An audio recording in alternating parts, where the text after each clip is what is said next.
বিয়ে করা নতুন বউকে বাড়ির ছাদ থেকে ধাক্কা দিয়ে ফেলে দিল জাহিদ।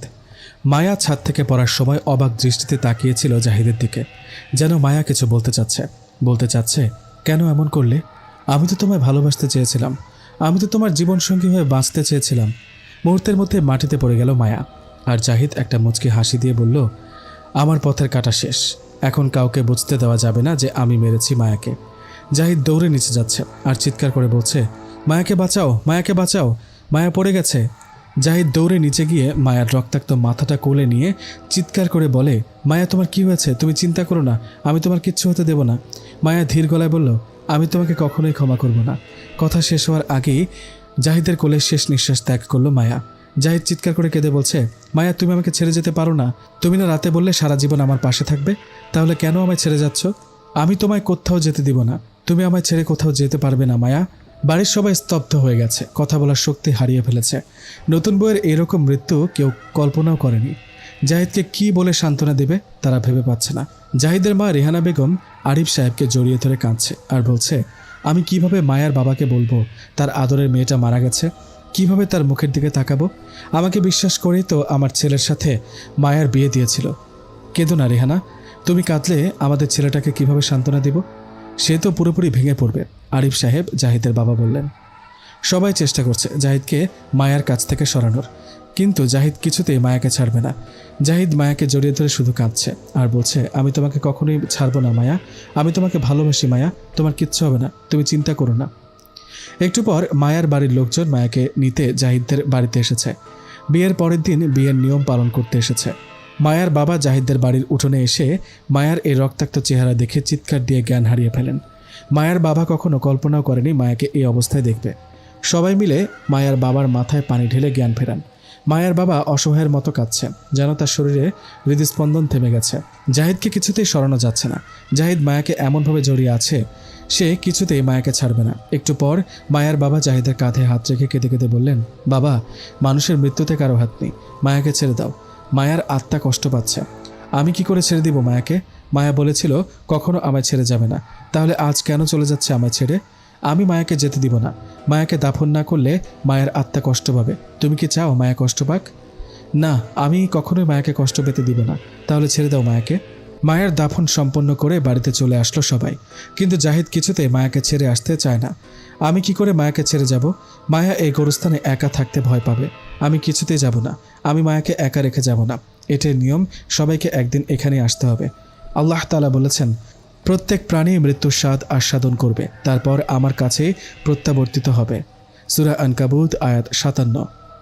মায়ার বাবা আর সবাই মিলে জাহিদকে বুঝিয়ে বাড়িতে নিয়ে আসলো। জাহিদ সারাদিন কিছুই খায়নি। সে সবাইকে বোঝাচ্ছে সে মায়াকে ভালোবাসে। 2 দিন পার হয়ে গেল, কেউ বিন্দু মাত্র সন্দেহ করতে পারেনি জাহিদ যে মায়াকে খুন করেছে। জাহিদ তার চাচাতো বোন আয়েশাকে পছন্দ করত। ছোটবেলা থেকে তাকে বউ বানানোর স্বপ্ন দেখত, এটা বাড়িতেও বলেছিল। কিন্তু জাহিদের মা বাবা কেউ সেটা মেনে নেয়নি। বরং জাহিদকে থাপ্পড় মেরে রেহানা বেগম বলেছিল, আয়েশাকে নিজের বোন ভাববে, আর কখনো এইসব কথা বললে তোকে বাড়ি থেকে বের করে দিব। আর কিছুদিন পর জাহিদকে জোর করে মায়ের সাথে বিয়ে দেয়। কিন্তু জাহিদ মায়াকে তো দেখতেই পারে না, বরং মায়ের দিকে তাকালে জাহিদ রাগ কন্ট্রোল করার ক্ষমতা হারিয়ে ফেলে। যাক, অবশেষে আমার পথের কাঁটা সরে গেছে, এবার আমি নিশ্চিন্ত। আমি এবার আয়েশাকে বিয়ে করতে পারবো। যে আমার পথে বাধা হবে তাকে মায়ের মতো শেষ করে দিব। এসব ভাবতে ভাবতে ঘুমিয়ে পড়ল জাহিদ। কিন্তু মাঝরাতে হঠাৎ জাহিদ মেয়েলি কণ্ঠে ডাক শুনতে পেল, জাহিদ, এই জাহিদ, ঘুম থেকে ওঠ, দেখ আমি ফিরে এসেছি, তোকে আমি নিতে ফিরে এসেছি। আমি তোকে কথা দিয়েছিলাম না, তোকে ছাড়া কোথাও যাব না। দেখ, মরার পরেও তোর কাছে ফিরে এসেছি। জাহিদ চমকে উঠল। কে ডাকে? কে ডাকে আমায়? সামনে আসো। আমি মায়া, যাকে তুই অনেক ভালোবাসিস, যার জন্য তুই গত 2 দিন ঠিক মতো খাস না, ঘুমাস না। তুমি মিথ্যে বলছো, তুমি মায়া হতেই পারো না। মায়া মারা গেছে। তুমি কে? সামনে আসো। তুই আমাকে দেখে সহ্য করতে পারবি না, আমি যে আগের মতো রূপসী নেই। না, আমি তোমাকে দেখতে চাই। কে তুমি? হঠাৎ সারা ঘর কাঁপতে শুরু করলো। সারা ঘর দুর্গন্ধে পড়ে গেল। জাহিদ প্রচুর ভয় পাচ্ছে আর ভাবছে এই ঘর কাঁপছে কেন? এত দুর্গন্ধ কোথা থেকে আসলো? ভূমিকম্প শুরু হলো নাকি আবার কিয়ামত শুরু হয়ে গেল? হ্যাঁ, কিয়ামত শুরু হয়ে গেছে, তবে সেটা শুধু তোর জন্য। বলেই অট্ট হাসিতে ফেটে পড়ল মেয়েটি। জাহিদ দেখতে পেল তার দিকে কেউ এগিয়ে আসছে, কিন্তু বুঝতে পারছে না সে কে। তার শরীর থেকে প্রচুর দুর্গন্ধ আসছে। একটু কাছে আসতে দেখতে পেল একটা মেয়ে, যে দেখতে মায়ার মতো। তার শরীর থেকে মাংস খসে খসে পড়ছে। দুর্গন্ধে নিজের নারী ভুঁড়ি মুখ দিয়ে বেরিয়ে আসার উপক্রম। ভয়ে জাহিদের কলিজা শুকিয়ে যাচ্ছে। জাহিদের সারা শরীর কাঁপছে। ভয়ে ভয়ে জিজ্ঞেস করলো, তুমি কে? আমার রুমে কিভাবে আসলে? আমি মায়া। তুমি তো মরে গেছো, তুমি কি করে ফিরে আসতে পারো? না, তুমি ফিরে আসতে পারো না। আমি তোরে ভালোবাসি, তাই মরার পরেও তোর কাছে ফিরে এসেছি। আয় আমার কাছে আয়। তুই তো 2 দিন ধরে কিছুই খাসনি, আজ তোকে খাওয়াবো, পেট ভরে আমার মাংস খাওয়াবো। না না, আমাকে ছেড়ে দাও, আমার কাছে এসো না, আমার ভয় লাগছে, প্লিজ আমাকে মেরো না। মায়া চিৎকার দিয়ে বলে উঠল, তোর এখন ভয় লাগছে? আর তুই যখন আমায় মেরে ফেললি তখন তোর একটুও মনে হয়নি আমার কষ্ট হবে? তুই একবারও ভাবলি না আমি তোকে বিশ্বাস করে এই বাড়িতে এসেছি, আর তুই আমাকে মেরে ফেললি? আমার কি ভয় হয় না ওই গোরস্থানে একা থাকতে? তাই তোকে নিতে এসেছি। আমাকে ক্ষমা করে দাও, আমি ভুল করেছি, আমাকে ক্ষমা করে দাও। না, তোর মতো পাপীর কোনো ক্ষমা নেই। বলেই মায়া তার শরীরের এক টুকরো মাংস খুলে জাহিদের দিকে এগিয়ে দিল। ভয়ে আর দুর্গন্ধে জাহিদের অবস্থা খুবই খারাপ হয়ে গেছে। তবে জাহিদের বুঝতে আর বাকি নেই, জাহিদ খুব শীঘ্রই মারা যেতে চলেছে। নে খা, আমাকে তো মেরে ফেলেছিস, এবার আমাকে খেয়েও ফেল। না, আমি খাবো না, আমাকে ছেড়ে দাও, তুমি আমার কাছে এসো না, আমার ভয় করছে, তুমি চলে যাও, নয়তো আমি ভয়ে মারা যাব। তোকে তো মারতে এসেছি, তোর মুন্ডুটা মোটকে আমার সাথে নিয়ে যাওয়ার জন্য এসেছি। বলেই গলা চেপে ধরল মায়া। না, আমাকে মেরো না, আমাকে ছেড়ে দাও, বাঁচাও, কেউ আছো, আমাকে বাঁচাও। বলেই ভয়ে চিৎকার দিয়ে ঘুম থেকে উঠল জাহিদ। মায়াকে সামনে দেখতে পেল না। তার মানে আমি স্বপ্ন দেখছি? এত ভয়ঙ্কর স্বপ্ন আমি জীবনে কল্পনাও করিনি। ভয়ে শরীর ঘেমে শার্ট ভিজে গেছে। জাহিদ খুব খুশি হলো, কারণ মায়া সেখানে নেই, তাকে কেউ মারবে না, সে স্বপ্ন দেখেছে। কিন্তু তার এই খুশি বেশিক্ষণ টিকল না। জাহিদ ভালো করে খেয়াল করে বুঝতে পারল সে ঘরে নেই, সে পড়ে আছে একটা গোরস্থানের মাঝে। জাহিদ বুঝতে পারল সে একটা গোরস্থানে পড়ে আছে। আজকে পূর্ণিমা রাত, অথচ গোরস্থানটা খুটখুটে অন্ধকার। চারিদিকটা একেবারে নিস্তব্ধ। ভয়ে তার শরীর কাঁপছে আর আত্মাটা শুকিয়ে যাচ্ছে। জাহিদ কিভাবে এই গোরস্থানে আসলো সেটাই বুঝতে পারছে না। তবে কি সত্যি মায়া এসেছিল? না না, মায়া কিভাবে আসতে পারে? মায়া তো মারা গেছে, নিজে নিজেকে বোঝাচ্ছে জাহিদ। ভয়ে ভয়ে গোরস্থান থেকে বেরিয়ে আসলো জাহিদ। হঠাৎই কিছু একটার সাথে বেঁধে পড়ে গেল জাহিদ, কিন্তু কিসের সাথে বাঁচল সেটা বুঝতে পারছে না। চাঁদের কাছ থেকে মেঘটা সরে গেল। জাহিদ দেখতে পেল তার সামনে একটা লাশ পড়ে আছে। ভয়ে আতকে উঠল জাহিদ। লাশ এখানে কেন? কবর থেকে লাশ কে তুলল? ভয়ে জাহিদের মুখ শুকিয়ে গেছে, কি করবে ভেবে পাচ্ছে না। অন্যদিকে ঘুরেই দৌড় দিল। 10 মিনিট দৌড়ে পালানোর পর থামল, কিন্তু আশেপাশে তাকিয়ে জাহিদের প্রাণ বেরিয়ে যায় যায় অবস্থা। জাহিদ তাকিয়ে দেখে সে গোরস্থানের সামনেই আছে, আর লাশটা এখনও সেখানেই। সে দৌড়ে একটু এগোতে পারেনি। হঠাৎ চারিদিকে প্রচণ্ড বাতাস শুরু হলো। লাশটার মুখ থেকে কাপড়টা সরে গেল। জাহিদ দেখতে পেল মায়ের রক্তাক্ত মুখ। ভয়ে চিৎকার করে উঠল জাহিদ। কি করবে এখন ভেবে পাচ্ছে না। তার রুহটা যেন বেরিয়ে যাওয়ার উপক্রম। হঠাৎ জাহিদ দেখতে পেল দূর থেকে কেউ আসছে তার দিকে। এত অন্ধকারের মাঝেও লোকটিকে স্পষ্ট দেখা যাচ্ছে। বিশাল আকৃতির চেহারা তার, গায়ে সাদা লম্বা জামা। সে যে একটা জিন বুঝতে বাকি রইল না। জাহিদ ভয় কাঁপছে, তার আত্মাটা যেন বেরিয়ে যাওয়ার উপক্রম। জাহিদ ভাবছে সে এত কিছু দেখার পরও অজ্ঞান হচ্ছে না কেন। ভয় তার কলিজা শুকিয়ে যাচ্ছে, কিন্তু জাহিদ জ্ঞান হারাচ্ছে না। জিনটি কাছে এসে বলল, কিরে ভয় পাচ্ছিস? ভয় পাচ্ছিস কেন? এ তো তোরই বউ ছিল। জাহিদ ভয়ে ভয়ে বলল, মায়াকে তো কবর দিয়েছিলাম, তাহলে মায়ার লাশ এখানে আসলো কিভাবে? তুই তোর বউকে সাথে নিয়ে যা, তোর বউ এই গোরস্থানে একা থাকতে ভয় পায়। না, আমি এই লাশ সাথে নিতে পারবো না, আমাকে ছেড়ে দাও, আমার ভয় করছে। জিনটা রাগান্বিত হয়ে বলল, সাথে নিতে পারবি না? তাহলে আবার জানাজা পড়ে তোর বউকে কবর দিয়ে দে। জাহিদ শুধু ভয় কাঁপছে, ভয়ে ভয়ে জিজ্ঞেস করলো, এটা তো আপনিই করতে পারেন, আমাকে দিয়ে কেন করাবেন? না, আমি করতে পারবো না, আমি হলাম বদজিন, আর তোর বউ ছিল পবিত্র মানুষ, আর তুই তাকে হত্যা করেছিস। কথা না বাড়িয়ে যা, এবার কবর খোঁড়। কিন্তু জাহিদ কি দিয়ে কবর করবে বুঝতে পারছে না। জিনটি আবার বলল, ওই নতুন কবরের পাশে একটা কোদাল রাখা আছে, যা নিয়ে আয়। জাহিদের কবর খোঁড়ার সাহস নেই, শুধু ভয় কাঁপছে। জাহিদ না চাইতেও জাহিদের পা এগিয়ে চলছে কবর খোঁড়ার জন্য। এমনিতেই এই জিনকে দেখেই মরার মতো অবস্থা জাহিদের। কি ভয়ঙ্কর চেহারা, বুকটা তার আকাশের মতো চওড়া, চোখ দুটো লাল টকটকে, মনে হচ্ছে চোখ দিয়ে আগুন বেরোচ্ছে। তার মধ্যে আবার কবর খোঁড়ার কাজ।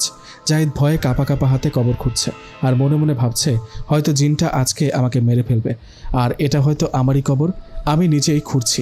একবার ভাবতে পারেন আপনি মাঝরাতে গোরস্থানে একা একটা কবর খুঁড়ছেন? ভাবতেই গা শিউরে ওঠে, কিন্তু এই কাজটি করতে হচ্ছে জাহিদকে। জাহিদ করতে বাধ্য। কবর খোঁড়া শেষ করে দাঁড়িয়ে কাঁপছে জাহিদ। ভয়ঙ্কর জিনটি বলে উঠল, এখন জানাজা পড়ে লাশটাকে আবার কবর দিয়ে দে। জাহিদ কাঁপতে কাঁপতে জানাজার নামাজ পড়ছে। জিনটি জাহিদের পেছনে দাঁড়িয়ে আছে। জাহিদ ভয় পাচ্ছে, যদি জিনটি পেছন থেকে তাকে মেরে ফেলে। এই ঠান্ডা বাতাসের মধ্যে জাহিদের শার্ট ঘেমে ভিজে গেছে। জাহিদ ভয়ে নিজেই জানাজা শেষ করলো। তখনই জিনটি বলে উঠল, নে এবার তোর বউকে কবরে নামা। জাহিদ সাহস পাচ্ছে না এই অন্ধকার রাতে জিনের সামনে একটা লাশ একাই কবরে নামানোর। তবুও মনকে শক্ত করে একটু সাহস নিয়ে মায়ার লাশটা কোলে তুলে নিল। আর মায়ার রক্তাক্ত মুখটা চোখ মেলে জাহিদের দিকে তাকালো। জাহিদ ভয়ে লাশটা ফেলে দিল, যেন জাহিদের রুহটা বেরিয়ে যায়। ভয়ঙ্কর চেহারার জিনটা আবার বলে উঠল, ফেললি কেন? লাশটা তাড়াতাড়ি কবর দে, নয়তো তোর বউ কোনোদিন তোকে ছেড়ে যাবে না। এবার ভয়ে জাহিদের শরীর ঠান্ডা হয়ে গেল। তবুও মনোবল শক্ত করে লাশটা আবার কোলে তুলল। জাহিদ চোখটা অন্যদিকে ঘুরিয়ে লাশটা কবরে রাখলো। জাহিদ কবর থেকে উঠতে যাবে, তখনই জাহিদের মনে হলো কেউ তার পা টেনে ধরেছে। ভয়ে জাহিদ কথা বলার শক্তি হারিয়ে ফেলছে। জাহিদের হার্ট ব্লক হয়ে গেছে। ভয়ে ভয়ে পেছন দিকে তাকিয়ে দেখে কেউ পা ধরেনি। এবার যেন প্রাণ ফিরে পেল জাহিদ।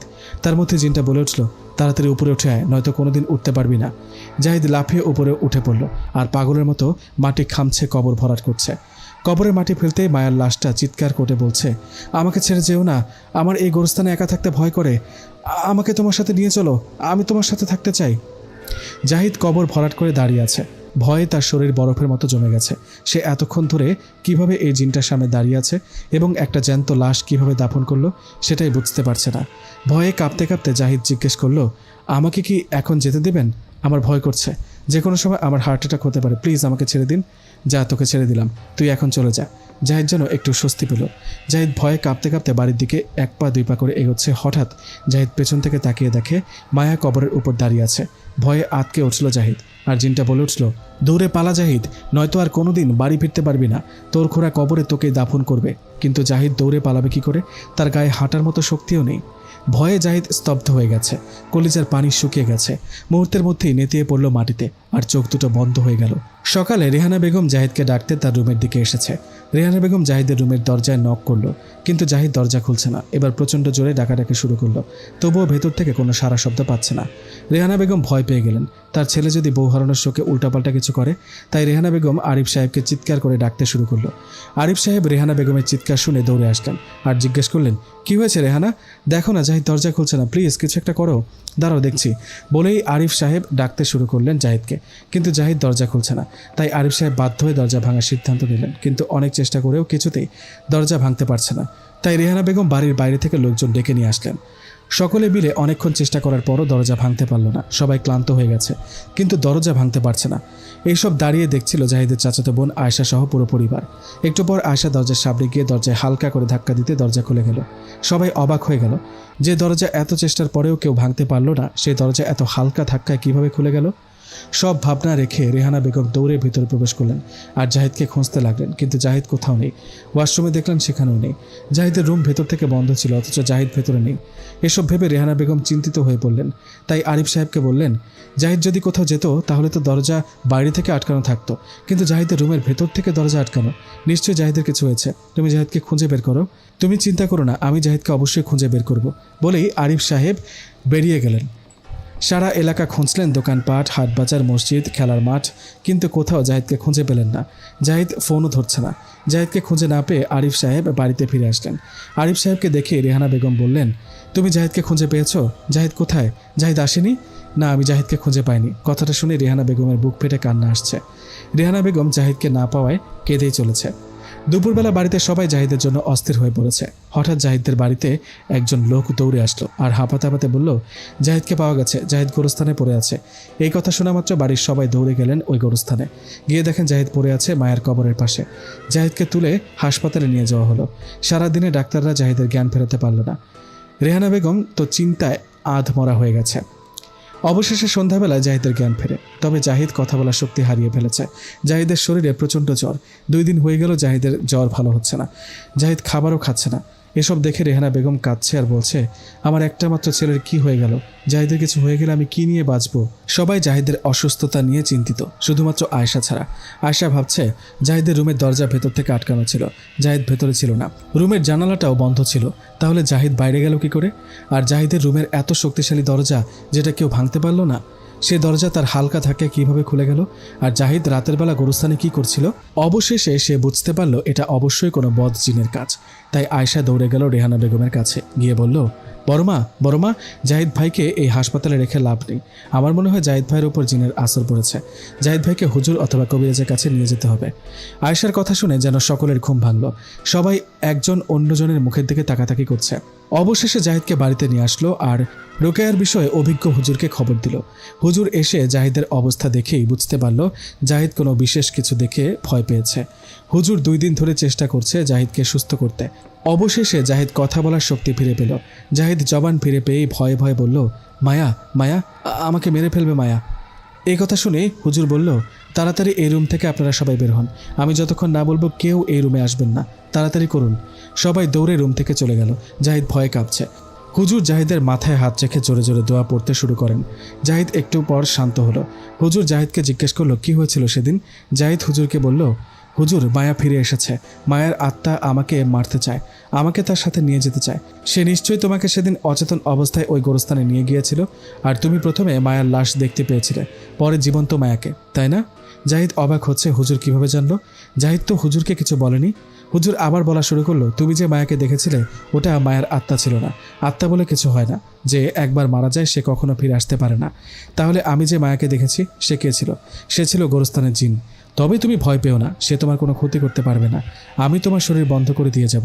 তবে তুমি কাউকে এই সব কথা বলো না, তাহলে তোমার ক্ষতি হবে। এই কথা শুনে জাহিদ মনে একটু সাহস পেল।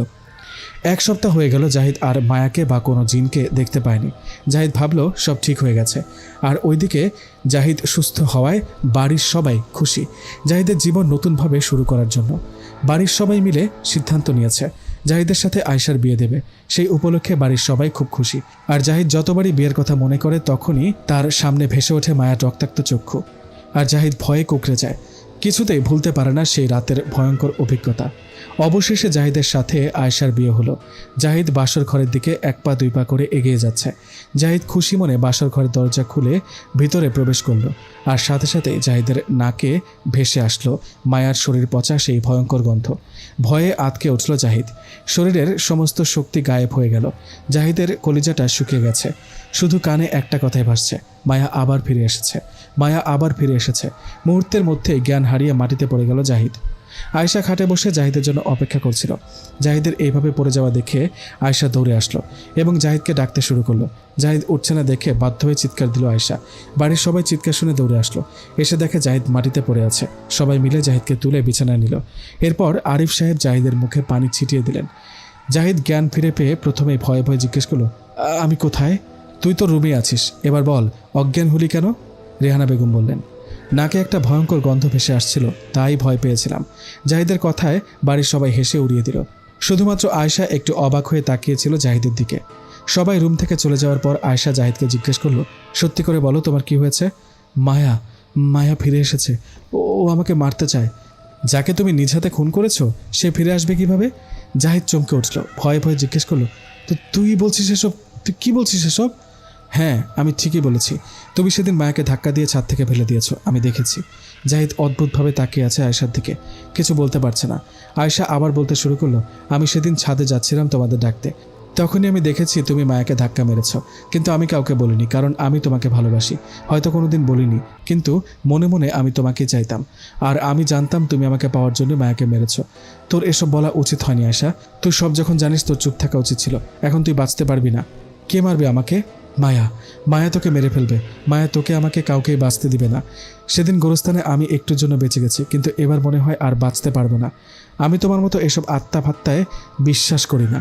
হুজুর বলেছে আত্মা না, ও একটা জিন। সে যাই হোক, এখন এসব ভেবে কোনো লাভ নেই। তার চেয়ে বরং চলো আজকে আমাদের বাসরটা উদযাপন করি। এরপর এই কাহিনী না বললেও বুঝবেন আপনারা কি হয়েছে। যাই হোক, হঠাৎ মাঝরাত হুজুরের ডাক শুনে ঘুম ভাঙল জাহিদের। জাহিদ চমকে উঠল। হুজুর আপনি? তোকে বলেছিলাম না এইসব কথা কাউকে বলবি না, কিন্তু তুই সব বলে দিলি। তোর বউকে সব বলে দিলি। এবার তোদেরকে কে বাঁচাবে? তোরা সবাই মারা যাবি বলেই অদৃশ্য হয়ে গেল হুজুর। জাহিদ ঘুম থেকে লাফ দিয়ে উঠল। এসব কি স্বপ্ন দেখলাম? হুজুর কি বলে গেল? মায়া এবার আমাদের দুজনকে মেরে ফেলবে? ভাবতে জাহিদের আত্মা ভয়ে কুঁকড়ে যাচ্ছে। জাহিদ গায়ে ঠান্ডা বাতাসের অনুভব পেয়ে ভালোভাবে তাকিয়ে দেখে সে রুমে নেই। সে পড়ে আছে ভয়ঙ্কর সেই গোরস্থানে। চারিপাশটা ঘুটঘুটে অন্ধকার, কোনো সারা শব্দ নেই। এই নিস্তব্ধতায় জাহিদের গা শিউরে উঠল। চারিদিকে বয়ে চলছে হিম শীতল করা ঠান্ডা হাওয়া। জাহিদ এবার ভয়ে কাঁপতে শুরু করলো। আজকে কে বাঁচাবে জাহিদকে, সেটাই ভাবছে জাহিদ। মুহূর্তের মধ্যে জাহিদের নাকে ভেসে আসলো শরীর পচা ভয়ঙ্কর সেই গন্ধ। গন্ধটা ধীরে ধীরে এতটা তীব্র হয়ে আসছে যে গন্ধে পেটের নাড়ি ভুড়ি বেরিয়ে আসার উপক্রম। জাহিদ কি করবে ভেবে পাচ্ছে না। দৌড়ে পালাবে নাকি দাঁড়িয়ে থাকবে? আর দৌড়ে পালাতে চাইলে কি মায়া তাকে পালাতে দিবে? নিস্তব্ধ এই গোরস্থানে দাঁড়িয়ে কাঁপছে জাহিদ, আর গন্ধটা শুধু বেড়েই চলছে। হঠাৎ জাহিদের মনে হলো পেছনে কেউ তাকিয়ে আছে। জাহিদ পেছনে ঘোরার সাহস পাচ্ছে না, তবুও মনে সাহস নিয়ে পেছনে তাকালো। দেখলো কিছুই নেই। এবার যেন দেহে প্রাণ ফিরে এলো। বুকে হাত দিয়ে সামনে তাকিয়ে দেখে কাফনে মোড়ানো একটা লাশ তার মুখের সামনে দাঁড়িয়ে আছে। ভয়ে জাহিদ স্তব্ধ হয়ে গেছে। নড়াচড়া করার কোনো শক্তি হারিয়ে ফেলেছে সে। আর সেই লাশটা জাহিদের গায়ের উপর হেলে পড়ল। ভয়ে আঁতকে উঠল জাহিদ। লাফ দিয়ে লাশের নিচ থেকে বেরিয়ে আসলো জাহিদ। জাহিদের হার্টের কম্পন যেন দূর থেকেও শোনা যাচ্ছে। জাহিদ বুঝতে পারল সে আজকে আর বাঁচতে পারবে না। সে একবার লাশের দিকে তাকায়, আবার মায়ার কথা ভাবে। মায়া তো এত খাটো ছিল না, তাহলে এটা কার লাশ? একবার ভাবছে লাশটা দেখব, আবার লাশটার মুখ দেখার সাহস পাচ্ছে না। তবুও মনে সাহস নিয়ে মনোবল শক্ত করে লাশটার দিকে এক পা দুই পা করে এগিয়ে চলছে। লাশটা থেকে প্রচুর দুর্গন্ধ আসছে। দুর্গন্ধে জাহিদের বমি পাচ্ছে। তবুও জাহিদ কাঁপা কাঁপা হাতে লাশটার মুখ থেকে কাপড় সরালো। দেখলো আয়শার রক্তাক্ত মুখ। আয়শার চোখ দুটো উপড়ে ফেলেছে, ঠোঁটটা ছিঁড়ে ফেলেছে। ভয়ে চিৎকার দিয়ে উঠল জাহিদ। সে আয়শার এইরকম নির্মম মৃত্যু কল্পনাও করেনি। জাহিদ অঝরে কেঁদেই চলেছে। ভয়ে তার সারা শরীর কাঁপছে। হঠাৎ প্রচণ্ড বেগে বাতাস শুরু হলো। চারিদিকে নিস্তব্ধতা কেটে গেল। কেউ চিৎকার করে বলছে, এ তো কেবল শুরু, তোর মৃত্যু এত সহজে হবে না। তোর মৃত্যু হবে এই দুনিয়ার সবচেয়ে জঘন্য মানুষদের মতো। তুই নিজেকে কিছুতেই বাঁচাতে পারবি না। আর মুহূর্তের মধ্যে জাহিদ দেখতে পেল আয়শার লাশের সামনে দাঁড়িয়ে আছে মায়া। ভয়ে স্তব্ধ হয়ে গেছে জাহিদ, যেন জাহিদের রুহটা বেরিয়ে যাওয়ার উপক্রম। আমাকে ছেড়ে দাও, আমাকে ছেড়ে দাও, আমি ভুল করেছি, আমাকে মেরো না, জাহিদ বলল। না, তোর কোনো ক্ষমা নেই।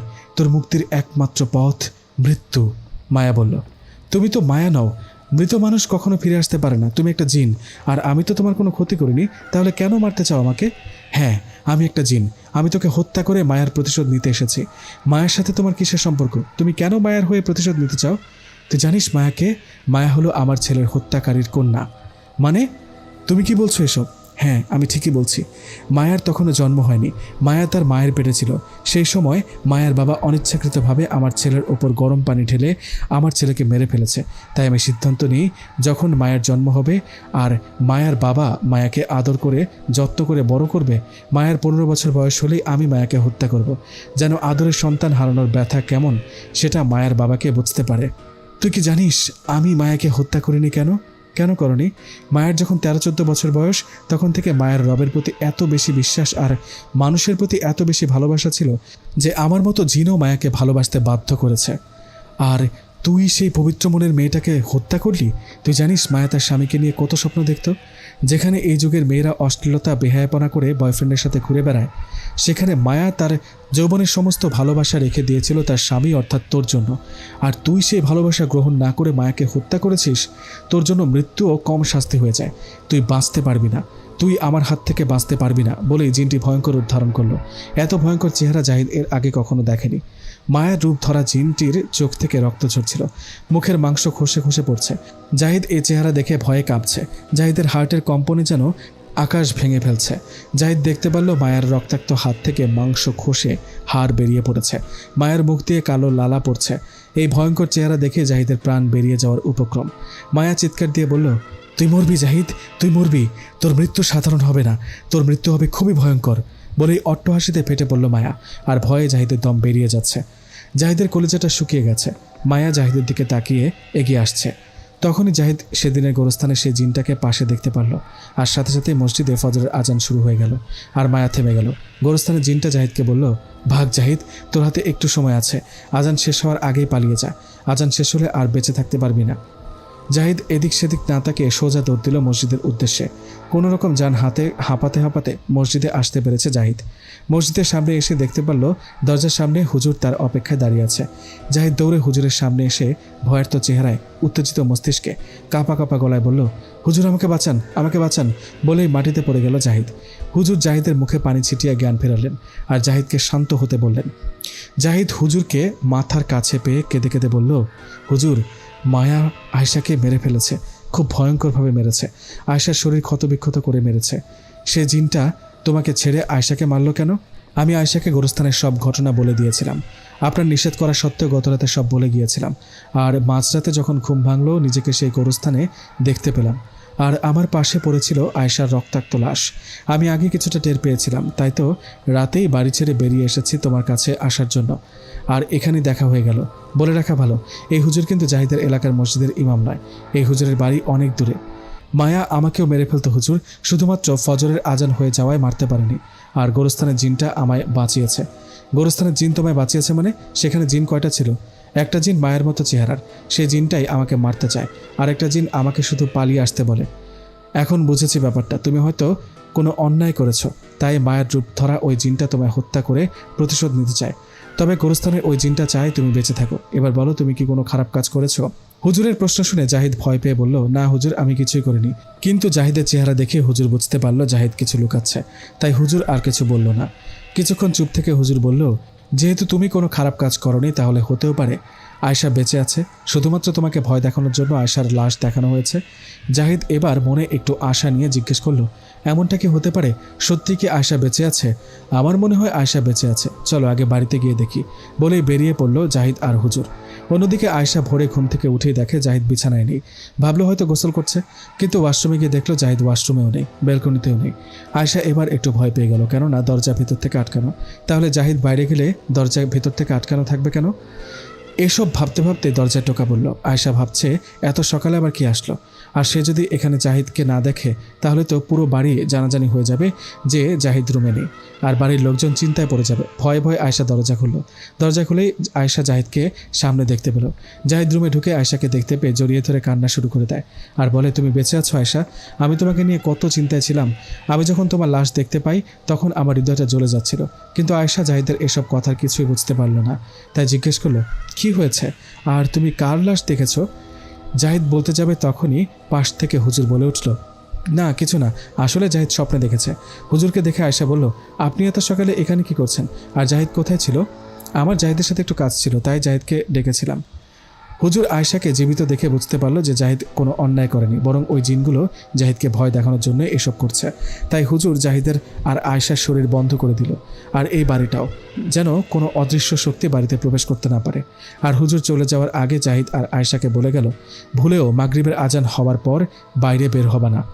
প্রয়োজনে না খেয়ে মারা যাবে, তবুও মাগরিবের পরে বাড়ি থেকে বেরোবে না, তাহলে তোমাদের শরীর আবার খুলে যাবে। জাহিদ আর আয়েশা হুজুরের কথায় সম্মতি জানিয়ে হুজুরকে বিদায় জানালো। আর সেদিনের পর থেকে জাহিদের আর কোনো সমস্যা হয়নি। জাহিদ আর আয়েশা শান্তিতেই আছে। তবে তার ঠিক 1 মাস পর জাহিদের মা বাবা ঘুরতে গেছে জাহিদের বাড়িতে। জাহিদ আর আয়েশা ছাড়া আর কেউ নেই। অমাবস্যার রাত, ঘুটঘুটে অন্ধকার।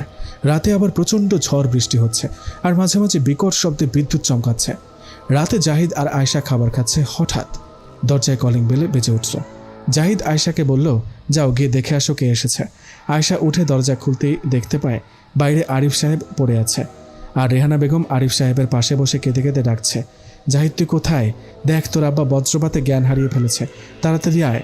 আয়েশা দৌড়ে এসে জাহিদকে বলে, আব্বা বজ্রপাতে অজ্ঞান হয়ে গেছে, তাড়াতাড়ি আসো। জাহিদ ভয়ে ভয়ে জিজ্ঞেস করলো, আব্বা? আব্বা আব্বা তো ঘুরতে গেছে, তাহলে এই ঝড় বৃষ্টির মধ্যে আব্বা কিভাবে আসবে? জানি না আমি, তুমি তাড়াতাড়ি আসো। মা কান্না করছে বলেই আয়েশা টানতে টানতে নিয়ে যাচ্ছে জাহিদকে। আর জাহিদ ভয়ে ভয়ে পা বাড়াচ্ছে, কেননা হুজুরের করা নিষেধ, রাতের বেলা বাড়ির বাইরে যাওয়া যাবে না। আর এই ঝড় বৃষ্টির মধ্যে তার বাবা মায়ের ফিরে আসাও সম্ভব না, তাহলে তারা কে? এসব ভাবতে ভাবতে জাহিদ দরজা পর্যন্ত এসে থেমে গেল। সামনে তাকিয়ে দেখে তার মা কাঁদছে আর তার বাবা মাটিতে পড়ে আছে। জাহিদ কি করবে বুঝতে পারছে না। জাহিদ সামনে এগিয়ে যাবে নাকি যাবে না। যদি এরা জাহিদের মা বাবা না হয় তাহলে তো মায়া জাহিদকে মেরে ফেলবে। তবুও মনোবল শক্ত করে মনে সাহস নিয়ে এগিয়ে যাওয়ার সিদ্ধান্ত নিল জাহিদ। জাহিদ দরজার বাইরে 1 পা বাড়াতে একটা বজ্রপাত এসে পড়ল আরিফ সাহেবের ওপর। রেহানা বেগম ছিটকে পড়লেন কয়েক হাত দূরে। আরিফ সাহেবের শরীরে পুরো ছাই হয়ে গেল। এসব দেখামাত্র জ্ঞান হারিয়ে ফেলল আয়েশা। বাবা মায়ের এই অবস্থা দেখে স্তব্ধ হয়ে গেছে জাহিদ। আর এদিকে গলাকাটা মুরগির মতো ছটফট করছে রেহানা বেগম। জাহিদ দৌড়ে তার মায়ের কাছে গিয়ে রেহানা বেগমকে জড়িয়ে ধরে কেঁদে দিল আর চিৎকার করে ডাকছে, মানুষ ডাকছে তাকে সাহায্য করার জন্য। কিন্তু এই ঝড় বৃষ্টির মধ্যে কেউ তার ডাক শুনতে পায়নি। আর মুহূর্তের মধ্যে জাহিদের কোলে মারা গেল রেহানা বেগম। জাহিদ তার মাকে কোলে রেখে কেঁদেই চলেছে। হঠাৎ রেহানা বেগম জাহিদের দিকে চোখ তুলে তাকালো আর জাহিদের গলা চেপে ধরল। জাহিদ ভয়ে আঁতকে উঠল। জাহিদের শরীর শিউরে উঠল। জাহিদের বুঝতে বাকি রইল না যে এগুলো তার মা বাবা নয়, আর তার সন্দেহই সত্যি। মায়া রূপ নেওয়া জিন ফিরে এসেছে। রেহানা বেগমের লাশটা দাঁড়িয়ে পড়ল আর বলল, তুই বাঁচতে পারবি না জাহিদ, তুই বাঁচতে পারবি না বলে অট্টহাসিতে ফেটে পড়ল রেহানা বেগম আর অদৃশ্য হয়ে গেল। জাহিদ যেন ভয়ে স্তব্ধ হয়ে গেছে, কথা বলার শক্তি হারিয়ে ফেলেছে। ভয়ে কাঁপতে কাঁপতে জাহিদ আয়েশাকে কোলে নিয়ে ঘরে চলে আসলো। জাহিদের হাত পা শুধুই কাঁপছে। জাহিদ ভয়ে ভয়ে ফোনটা হাতে নিয়ে কাকে যেন বলছে, মায়া ফিরে এসেছে, মায়া আবার ফিরে এসেছে, আমাদের বাঁচান, ও আমাদের মেরে ফেলবে। জাহিদ জানে আজকে যদি সে ঘুমায় তাহলে সে আর বেঁচে থাকবে না। মায়ার রূপ ধরা সে জিনটা তাকে তুলে নিয়ে যাবে গোরস্থানে আর সেখানে মেরে ফেলবে। অন্যদিকে আয়েশার এখনও জ্ঞান ফেরেনি। জাহিদ আয়েশার মুখে পানি ছিটিয়ে দিল আর আয়েশার জ্ঞান ফিরল। আয়েশা জাহিদকে জড়িয়ে ধরে কাঁদছে আর বলছে, তোমাকে বললাম তাড়াতাড়ি করে বের হতে, তুমি তাড়াতাড়ি বেরোলেই তো মা বাবার কিছু হতো না, তোমার জন্যই আজ মা বাবা মারা গেল। আয়েশা বলল, মা বাবার কিছু হয়নি, তারা ভালো আছে। জাহিদের কথা শুনে চমকে উঠল আয়েশা। জিজ্ঞেস করলো, কিছু হয়নি মানে? তারা কি বেঁচে আছে? হ্যাঁ, তারা বেঁচে আছে। আর বাড়ির বাইরে যে দুজনকে দেখেছ তারা মা বাবা ছিল না, তারা হচ্ছে জিন। জিন মানে? জিনদের সাথে আমাদের কি সম্পর্ক? সে প্রতিশোধ নিতে এসেছে, মায়াকে খুন করার কারণে প্রতিশোধ নিতে এসেছে। সে কি আমাদেরকে মেরে ফেলবে? হ্যাঁ, সে আমাদের মারতে চায়। এতদিন আমাদের শরীর বন্ধ ছিল, তাই কোনো ক্ষতি করতে পারেনি, কিন্তু আজকের রাতে বাড়ির বাইরে যাওয়াতে আমাদের শরীর খুলে গেছে। এখন সে আমাদের মেরে ফেলবে। এখন আমরা বাঁচবো কিভাবে? প্লিজ কিছু করো। আমাদের কিছুই করার নেই, একমাত্র হুজুরই পারে আমাদেরকে বাঁচাতে। হুজুর আসা পর্যন্ত অপেক্ষা করতে হবে। এখন অজু করে জায়নামাজে বসে কোরআন হাতে নিয়ে বসে থাকতে হবে, নয়তো মায়া যে কোনো সময় আসতে পারে। জাহিদ আজকে আর ঘুমাবে না, সে জায়নামাজে বসেই কোরআন পড়ছে আর হুজুরের অপেক্ষা করছে। কিন্তু আয়েশা জানে না সে জিন কতটা ভয়ঙ্কর, তাই মাঝরাতে আয়েশা কোরআন পড়া বাদ দিয়ে শুয়ে ঘুমিয়ে পড়ল। জাহিদ মানা করলেও জাহিদের কথা শুনল না। জাহিদ কোরআন পড়েই চলেছে। সে জানে আজকে তার শরীর খোলা আছে, যে কোনো সময় মায়া ফিরে আসতে পারে। কিন্তু হঠাৎ জাহিদ খেয়াল করলো আয়েশা বিছানায় নেই। জাহিদ চমকে উঠল। আয়েশা তো একটু আগেও বিছানায় ছিল, তাহলে কোথায় গেল? জাহিদ কোরআন হাতে ভয়ে ভয়ে ওয়াশরুমের দিকে পা বাড়ালো। ওয়াশরুমে গিয়ে উঁকি মেরে দেখলো সেখানে আয়েশা নেই, ব্যালকনিতেও নেই আয়েশা। জাহিদ ভয় পেয়ে গেল। আয়েশা কোথায় গেল? আয়েশা এখানে নেই কেন? তাহলে কি মায়া আয়েশাকে গোরস্থানে নিয়ে গেছে? তাহলে তো আজকে আয়েশা শেষ। এসব ভাবতে ভাবতেই ভয়ে ঘেমে গিয়েছে জাহিদ। হঠাৎ দরজায় টোকা পড়ল। জাহিদের শরীর যেন শিউরে উঠল। কে আসলো? এত রাতে কে আসলো? মায়া আবার ফিরে আসলো না তো? ভয়ে ভয়ে জাহিদ দরজার দিকে এগিয়ে যাচ্ছে। এক পা দুই পা করে দরজার সামনে এসে পড়ল জাহিদ। এখন দরজায় টোকার শব্দটা যেন জাহিদের হার্টে এসে লেগেছে।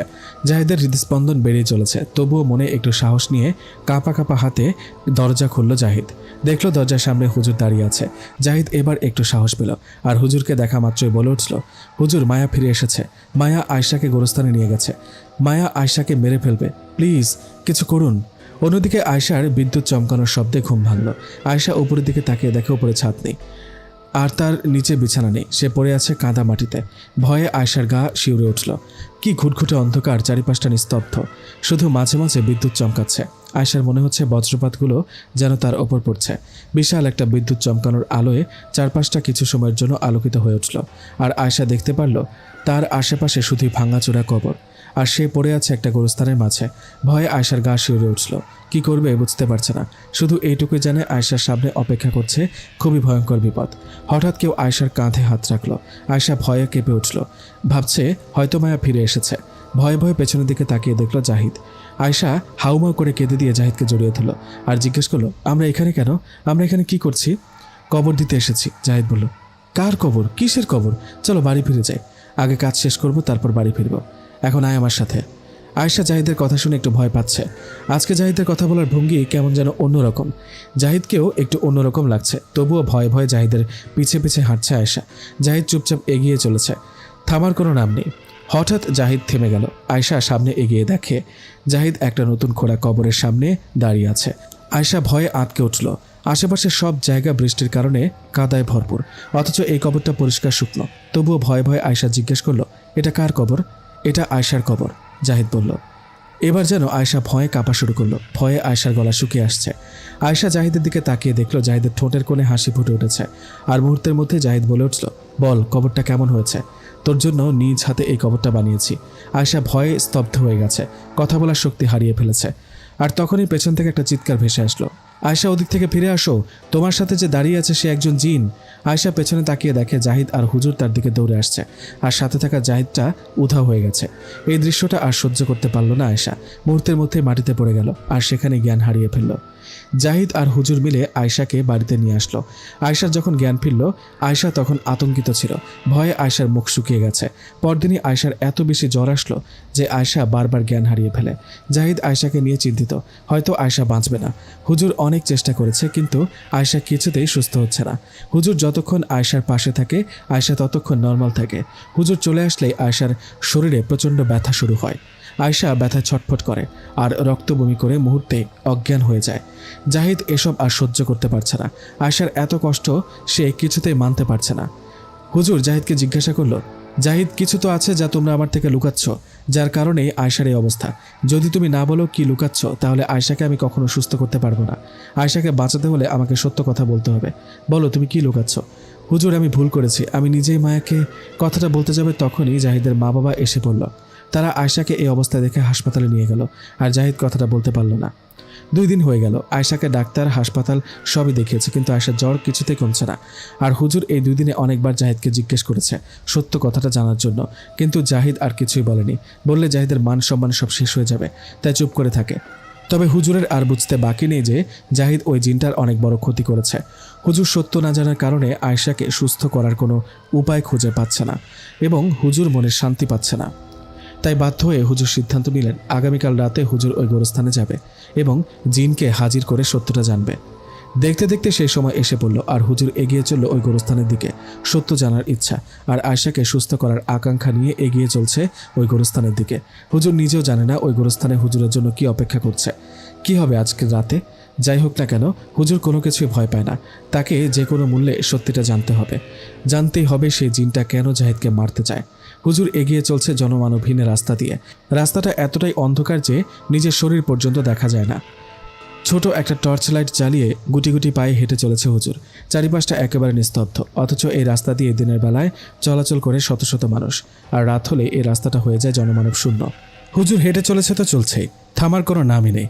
হঠাৎ হুজুরের মনে হলো পিছে পিছে কেউ আসছে। হুজুর থামলেন, পেছনে ঘুরে তাকালেন, কিন্তু কাউকে দেখতে পেলেন না।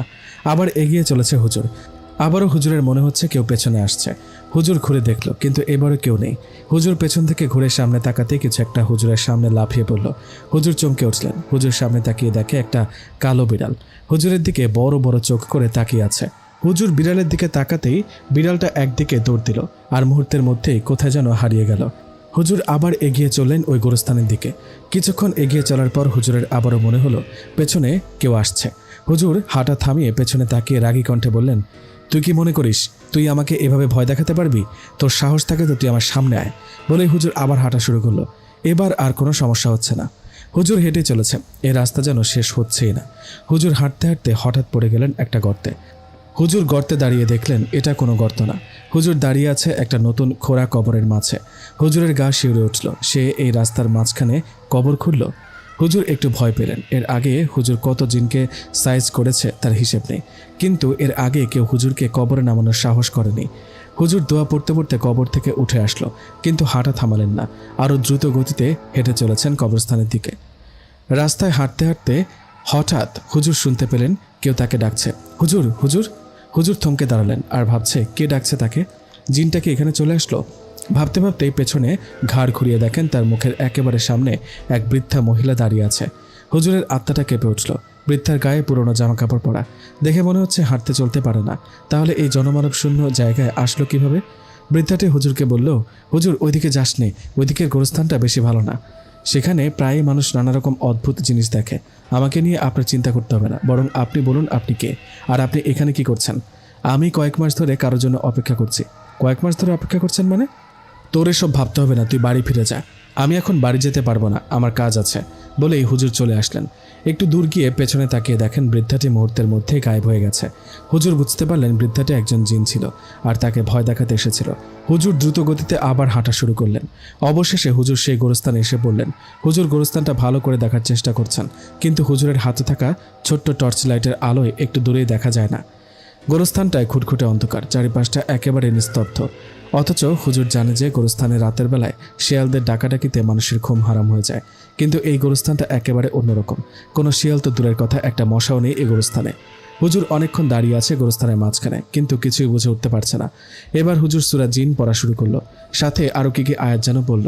এরপর হুজুর জিনকে ডাকছে, কিন্তু সেই জিনটা আসছে না। হুজুর অনেক চেষ্টা করেছেন জিনকে হাজির করার জন্য, কিন্তু জিনটির কোনো অস্তিত্ব খুঁজে পাওয়া যাচ্ছে না। তারপরেই হঠাৎ সবকিছু এলোমেলো হতে শুরু করলো। প্রচণ্ড গতিতে বাতাস শুরু হলো। অতিরিক্ত বাতাসের বেগে হুজুরের সেখানে দাঁড়িয়ে থাকাটাই কঠিন হয়ে পড়েছে। তবুও হুজুর দাঁড়িয়ে দোয়া পড়ছে। আকাশটা কালো মেঘে ঢেকে গেল, চারিদিকটা বাতাসে লণ্ডভণ্ড হয়ে গেল। আর কেউ রাগী গলায় চিৎকার করে বলছে, তুই চলে যা এখান থেকে, নয়তো তুই মরবি। আমি তোকে মারতে চাই না, তুই চলে যা। তুই জাহিদের কোনো উপকার করিস না, নয়তো তুই মরবি। না, আমি যাব না। আমি এখানে জানতে এসেছি তুই কেন জাহিদকে মারতে চাস। জাহিদের সাথে তোর কিসের শত্রুতা? আমি প্রতিশোধ নিতে এসেছি বলেই চুপ হয়ে গেল জিনটা। আর চারিদিকটাও শান্ত হয়ে গেল। বাতাস থেমে গেল, গোরস্থানটা স্বাভাবিক হয়ে গেল। হুজুর হতাশ। হুজুর জানতে এসেছিল জিনটা জাহিদকে কেন মারতে চায়, কিন্তু জিন হুজুরকে কিছুই বলল না। হুজুর হতাশ হয়ে গোরস্থান থেকে চলে যাচ্ছিলেন, কিন্তু হঠাৎ কেউ হুজুরের কাঁধে হাত রাখল। হুজুর ভয়ে কেঁপে উঠল। এই নিস্তব্ধ গোরস্থানে কে হুজুরের কাঁধে হাত রাখল? হুজুর একটু ভয়ে ভয়ে পেছনে তাকালেন। দেখলেন বিশাল আকৃতির একজন লোক, গায়ে তার সাদা জামা, মাথায় সাদা পাগড়ি বাঁধা। হুজুর বুঝতে পারলেন এটা একটা জিন। হুজুর একটু ভয় পেয়ে চুপ করে আছেন। আর জিনটা বলে উঠল, হুজুর সত্যটা কি জানবেন না? হুজুর ভয়ে ভয়ে জিজ্ঞেস করলেন, কে তুই? আমি গোরস্থানের জিন, এই গোরস্থানেই থাকি। তাহলে তুই তো সেই জিন যে জাহিদকে শুধু দৌড়াতে বলিস, তাই না? হ্যাঁ, আমি সেই জিন। এবার বল, ওই শয়তান জিনটা পালালো কেন? আমার সাথে দেখা না করে পালালো কেন? ও পালায়নি, ও আপনাকে মারতে চায় না, তাই চলে গেছে। ও এতটাই শক্তিশালী যে দুনিয়ার কোনো তান্ত্রিক সাধু কবিরাজ ওকে হারাতে পারবে না। ও দুনিয়ার সবচেয়ে শক্তিশালী জিনদের একজন। ওর এত শক্তির রহস্য কি? ও কিভাবে এত শক্তিশালী হলো? ওর এত শক্তির রহস্য হলো ওর ঈমান। রবের প্রতি বিশ্বাস আর ভালোবাসার কারণে ও এত শক্তিশালী হয়েছে যে দুনিয়ার কোনো তান্ত্রিক সাধুর কালো জাদুও ওকে স্পর্শ করতে পারে না। ও যদি এতই ভালো হয় তাহলে জাহিদের পেছনে পড়ে আছে কেন? জাহিদকে মারতে চায় কেন? জাহিদ খুন করেছে, ও নিজের স্ত্রী মায়াকে খুন করেছে। ও তার প্রতিশোধ নিতে এসেছে। ও জাহিদকে মেরে ফেলবে। যদি আপনি বাঁচতে চান তাহলে জাহিদকে বাঁচানোর চেষ্টা ছেড়ে দিন, নয়তো ও আপনাকেও মেরে ফেলবে। যদি বাঁচতে চান তাহলে চলে যান এখান থেকে, নয়তো আপনি বাঁচবেন না বলে অদৃশ্য হয়ে গেল গোরস্থানের জিন। আর হুজুর দাঁড়িয়ে ভাবছে, আমি এতদিন একটা খারাপ লোককে সাহায্য করেছি, একজন খুনিকে সাহায্য করেছি, এটা অন্যায়। আমি এখান থেকে চলে যাব। আমি জাহিদকে আর কোনো সাহায্য করব না। সকালে জাহিদ দৌড়ে আসলো হুজুরের কাছে। এসে বলল, হুজুর আয়শার অবস্থা খুবই খারাপ, ওকে বাঁচান, আয়শাকে বাঁচান, নয়তো আয়শা মরে যাবে। তোদের মতো পাপীদের মরাই উচিত। আয়শা তোর করা পাপের কারণেই মারা যাবে। এসব কি বলছেন হুজুর? আমি কিছুই করিনি, ওই জিনটা খারাপ, তাই আমাদের মারতে চায়। হুজুর রেগে গিয়ে জাহিদের গালে থাপ্পড় মারল আর বলল, তোর লজ্জা করে না? নিজের স্ত্রীকে খুন করে বলিস কিছুই করিসনি? তোর মরাই উচিত। আমি চলে যাচ্ছি, তুই মরবি। আজ রাতে মায়া আসবে তোর পাপের হিসেব নিতে। আজ রাতে মায়া ফিরে আসবে, এটা ভাবতেই জাহিদের কলিজাটা শুকিয়ে যাচ্ছে। জাহিদের মস্তিষ্কের কার্যক্ষমতা কমে যাচ্ছে। জাহিদ তার শরীরের সমস্ত শক্তি হারিয়ে ফেলছে। ভয়ে জাহিদের আত্মা এখনই বেরিয়ে যায় অবস্থা। আজ রাতে কী হবে জাহিদের, সেটাই ভাবছে জাহিদ। হুজুরকে অনেক অনুরোধ করলো জাহিদ, কিন্তু হুজুর জাহিদের কোনো কথাই মানছে না। শেষ পর্যন্ত হুজুর রাজি হলো জাহিদকে মায়ার হাত থেকে বাঁচানোর জন্য, কিন্তু একটা শর্ত দিল। শর্তটা হচ্ছে এরকম যে হুজুর সেই জিনকে আটকাবে, তবে জিনকে আটকানোর পর জাহিদকে পুলিশের কাছে আত্মসমর্পণ করতে হবে, নয়তো হুজুর আবার জিনটাকে ছেড়ে দিবে। কিন্তু জাহিদ জানে সে যদি পুলিশের কাছে আত্মসমর্পণ করে তাহলে তার ফাঁসি হবে, আর তার মা বাবা এলাকার কারো কাছে মুখ দেখাতে পারবে না। তাই জাহিদ এই শর্তে রাজি হলো না। জাহিদ হুজুরকে বলল, হুজুর আপনি আমাকে এই কাজটি করতে বলবেন না। আমি যদি আত্মসমর্পণ করি তাহলে তো আমার ফাঁসি হবে। আপনি এই শর্ত ব্যতীত আমাকে যা বলবেন আমি তাই শুনব। আপনার যত টাকা লাগে বলবেন, আমি দিব। তবুও আপনি আমাকে বাঁচান। জাহিদ, তুমি আমাকে এখনও চিনতে পারলে না। আমাকে তুমি টাকা দিয়ে কিনতে পারবে না। আমি রুকাইয়া শিখেছি মানুষের উপকার করার জন্য, টাকা পয়সা ইনকাম করার জন্য না। আর তোমার মতো খুনিকে বাঁচানোর কোনো ইচ্ছে আমার নেই। আমি চললাম বলেই হুজুর চলে গেল। আর জাহিদ হুজুরে চলে যাওয়ার দিকে হাঁ করে তাকিয়ে রইল। জাহিদের যে এখন কিছুই করার নেই। অন্যদিকে আয়শা হাসপাতালে ব্যথার যন্ত্রণায় ছটফট করছে, আর জাহিদ হতাশ হয়ে বাড়ি ফিরল।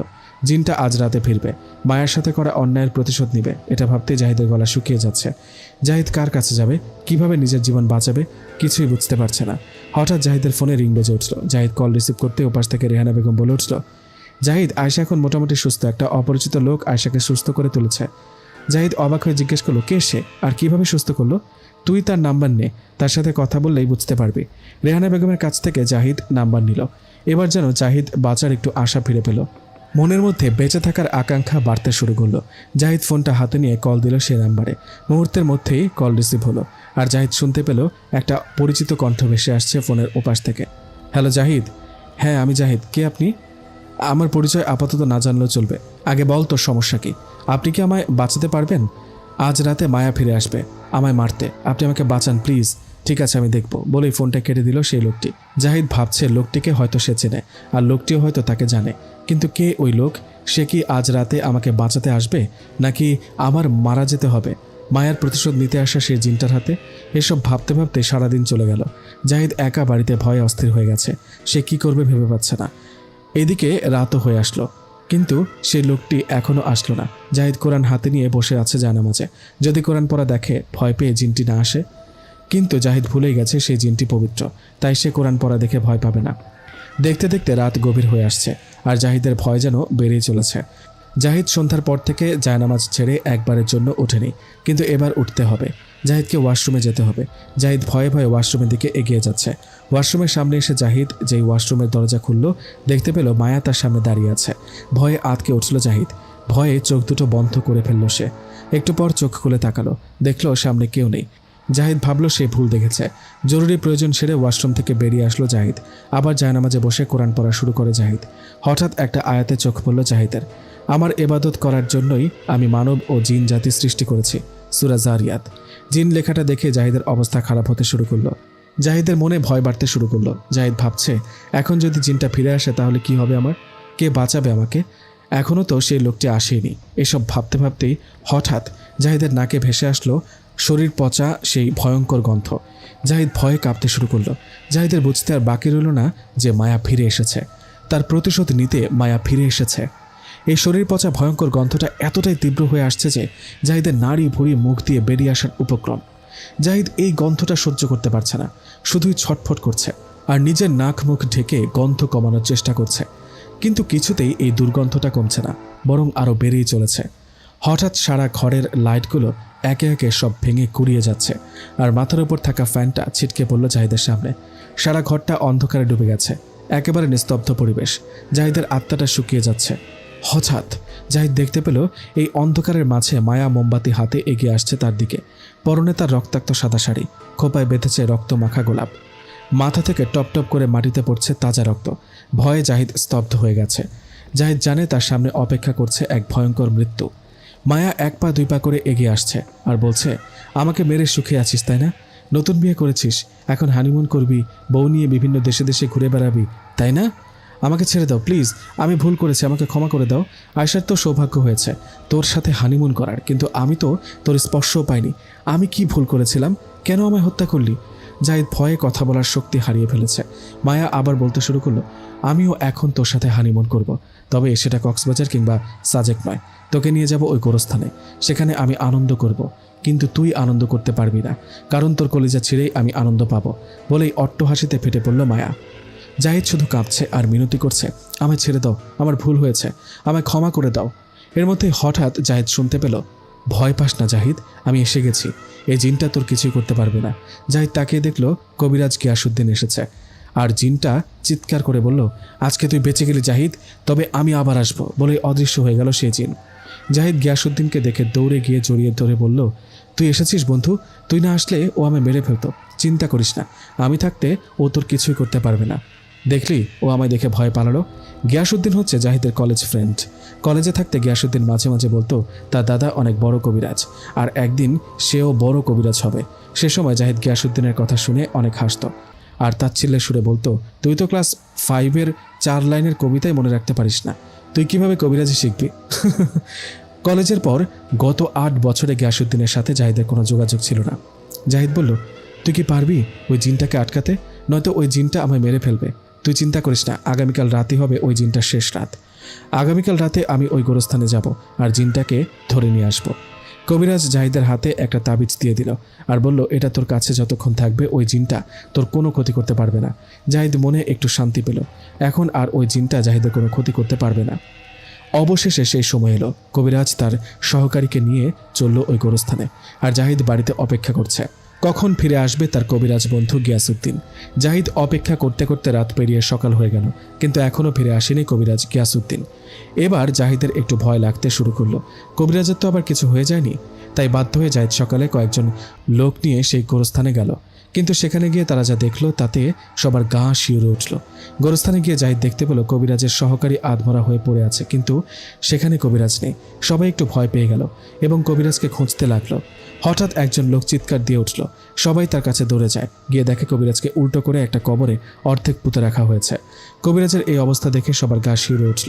ভয়ে আতঙ্কে সবাই স্তব্ধ হয়ে গেছে। কে মারল এই কবিরাজকে? এটাই ভাবছে লোকজন। এত ভয়ঙ্কর মৃত্যু এর আগে এই এলাকার মানুষ দেখেনি। মুহূর্তের মধ্যে এই খবর এলাকায় রটিয়ে গেল।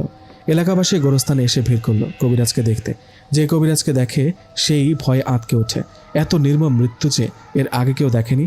কবর থেকে কেউ কবিরাজ গিয়াসউদ্দিনের লাশ তোলার সাহস পাচ্ছে না। আশেপাশে 2-4 এলাকার যত কবিরাজ কিংবা সাধক আছে সবাইকে ডাকা হয়েছে, কিন্তু কেউ এই লাশ তোলার সাহস পাচ্ছে না। সবাই ভাবছে যে জিনটা গিয়াসউদ্দিনের মতো শক্তিশালী কবিরাজকে এভাবে মারতে পারে। সেই জিনটা মুহূর্তের মধ্যেই তাদেরও মারতে পারে। দুপুর পর্যন্ত কবিরাজের লাশ গোরস্থানে এভাবেই পড়েছিল। দুপুরের পর পুলিশ এসে কবিরাজকে কবর থেকে তুলল। কবিরাজের সারা শরীর ক্ষতবিক্ষত, চেহারাটা বিকৃত হয়ে গেছে, চোখগুলো উপড়ে ফেলেছে, নাকটা ঝলসে গেছে, ঠোঁটগুলো কেটে রক্তাক্ত হয়ে আছে। অন্যদিকে কবিরাজের সহকারীকে হাসপাতালে নিয়ে যাওয়া হয়েছে। তার জ্ঞান এখনও ফেরেনি। পুলিশ সবাইকে জিজ্ঞেস করছে কিভাবে এসব হলো, কে মেরেছে কবিরাজকে। তবে লোকজন কিছুই বলছে না। তারা জানেই না কিভাবে মারা গেছে কবিরাজ। শুধু এইটুকুই জানে কোনো জিন মেরেছে কবিরাজকে। কিন্তু পুলিশ তো এসবে বিশ্বাস করে না। তারা কবিরাজের সহকারীকে সন্দেহ করছে। আর জাহিদ সকাল থেকে সেই কবরের পাশে স্তব্ধ হয়ে বসে আছে। কি করবে ভেবে পাচ্ছে না। তার জন্য তার প্রিয় বন্ধুটা মারা গেল। তার পাপের জন্য শাস্তি পেল তার কবিরাজ বন্ধু। এটা কিছুতেই মেনে নিতে পারছে না জাহিদ। আবার নিজের জন্য ভয় পাচ্ছে জাহিদ। আজ রাতে যদি মায়া তার প্রতিশোধ নিতে ফিরে আসে তাহলে কে বাঁচাবে আমাকে? সব কবিরাজি তো এই জিনকে ভয় পাচ্ছে, তাহলে আমি কি আজ রাতে মারা যাব? এসবই ভাবছে জাহিদ। আর এসব ভাবতে ভাবতেই জাহিদের ফোনে কল আসলো। জাহিদ কল রিসিভ করতেই ওপাশ থেকে রেহানা বেগম বললেন, জাহিদ তাড়াতাড়ি হাসপাতালে। আয়শার অবস্থা খুবই খারাপ। আয়শার আবারও জ্বর এসেছে। আয়শা সারা শরীরে ব্যথায় কাতরাচ্ছে, আর একটু পরপর রক্তবমি করে জ্ঞান হারিয়ে ফেলছে। এসব শুনে জাহিদের অবস্থা খারাপ হতে শুরু করলো। জাহিদ কি করবে ভেবে পাচ্ছে না। জাহিদের মনে ভয় শুরু হয়ে গেছে। এবার কি মায়া আয়শাকেও মেরে ফেলবে, নাকি আগে জাহিদকে মারবে তারপর আয়শাকে মারবে? এসব ভাবছে জাহিদ। জাহিদ হাসপাতালে গেল কবিরাজের সহকারীকে দেখতে। আর কেউ না জানুক, জাহিদ তো জানে কবিরাজকে মেরেছে ওই জিনটা। সহকারী নয়, কবিরাজের সহকারী জ্ঞান ফিরেছে, কিন্তু সে ভয়ে কিছুই বলতে পারছে না। প্রচণ্ড আতঙ্ক নিয়ে পড়ে আছে হাসপাতালের বেডে।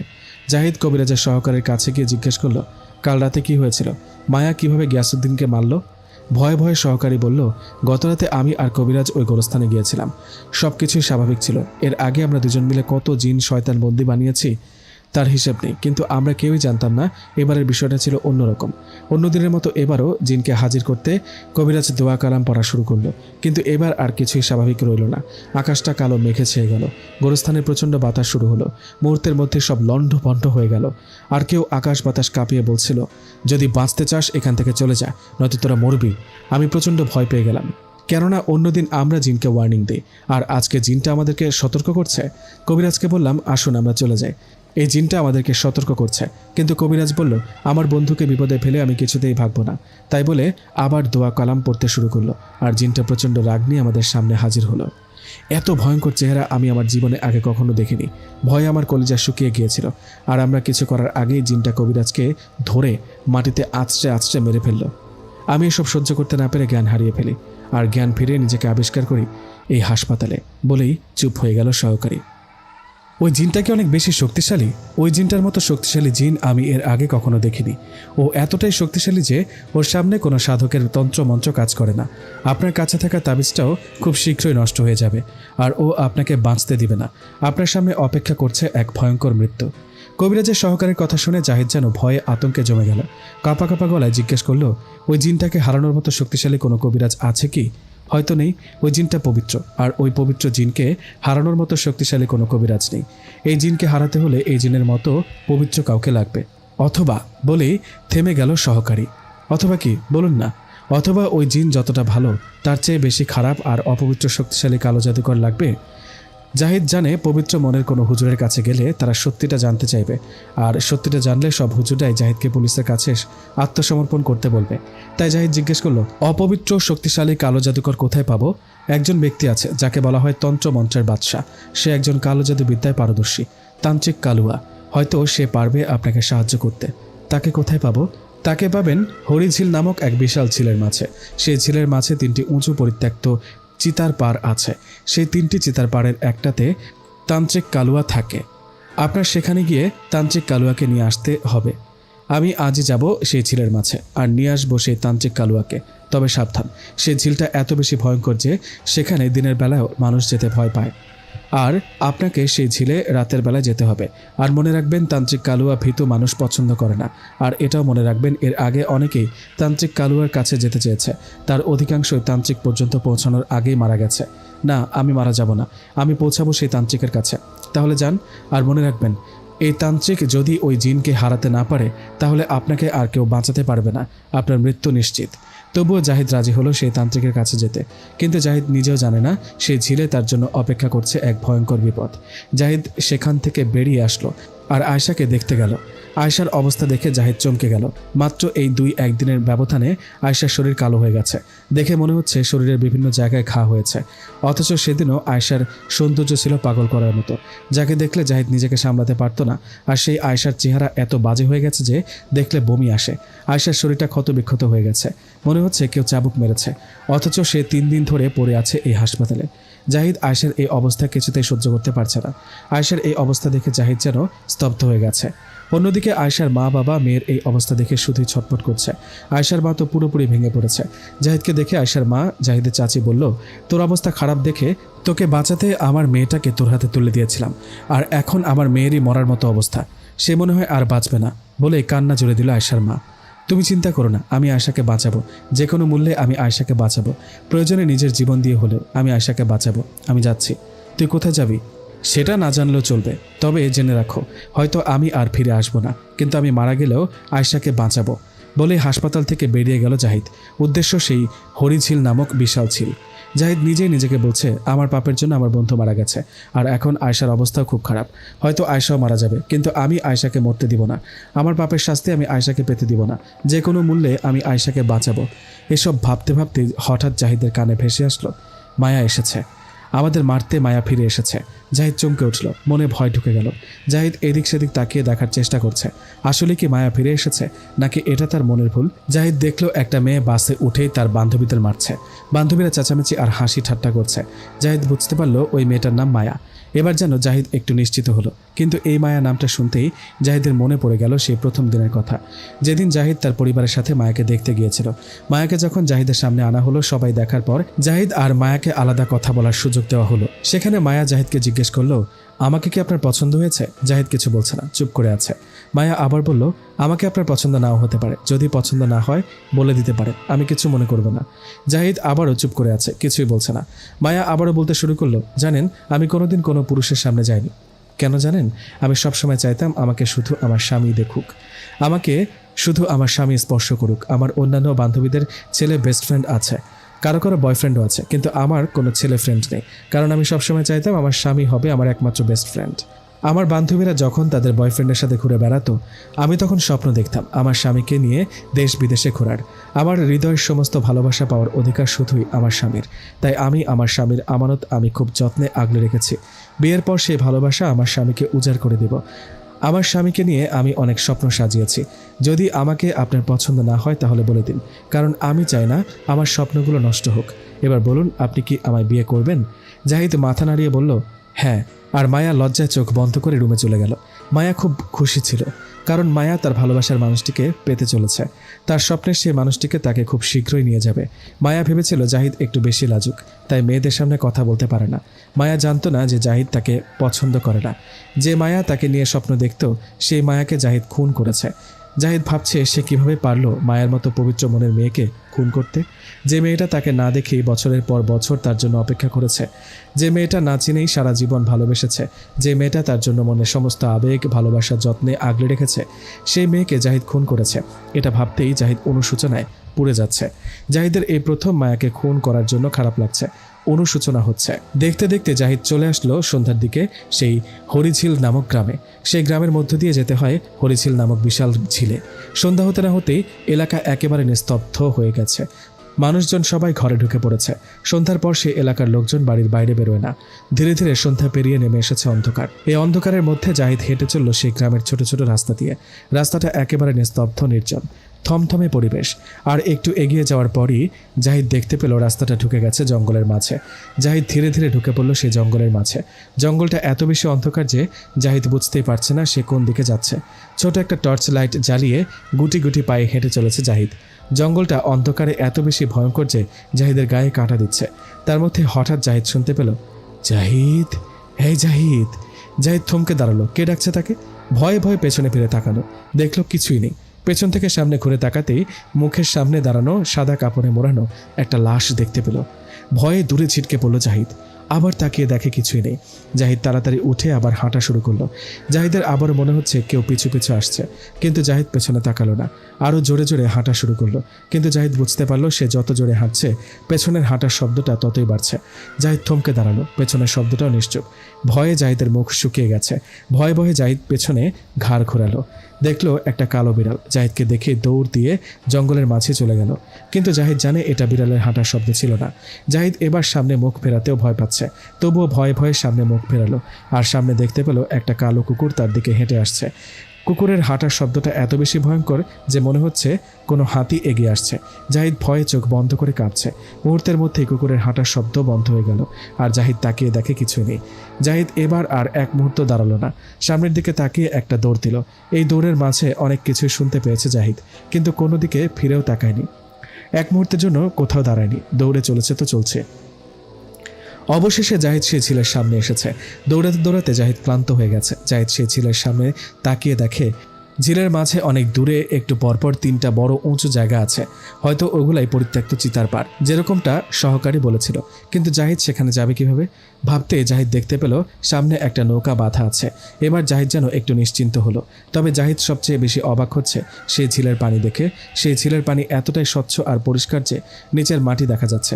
এবার জাহিদ একটু ভয়ও পাচ্ছে, তবুও জাহিদ ভয়ে ভয়ে নৌকায় উঠল সেই চিতাপাড়ে যাওয়ার জন্য। মাঝরাতে ঘুটঘুটে অন্ধকারের মাঝে একা একা ঝিলের মধ্যে বৈঠা বাইছে জাহিদ।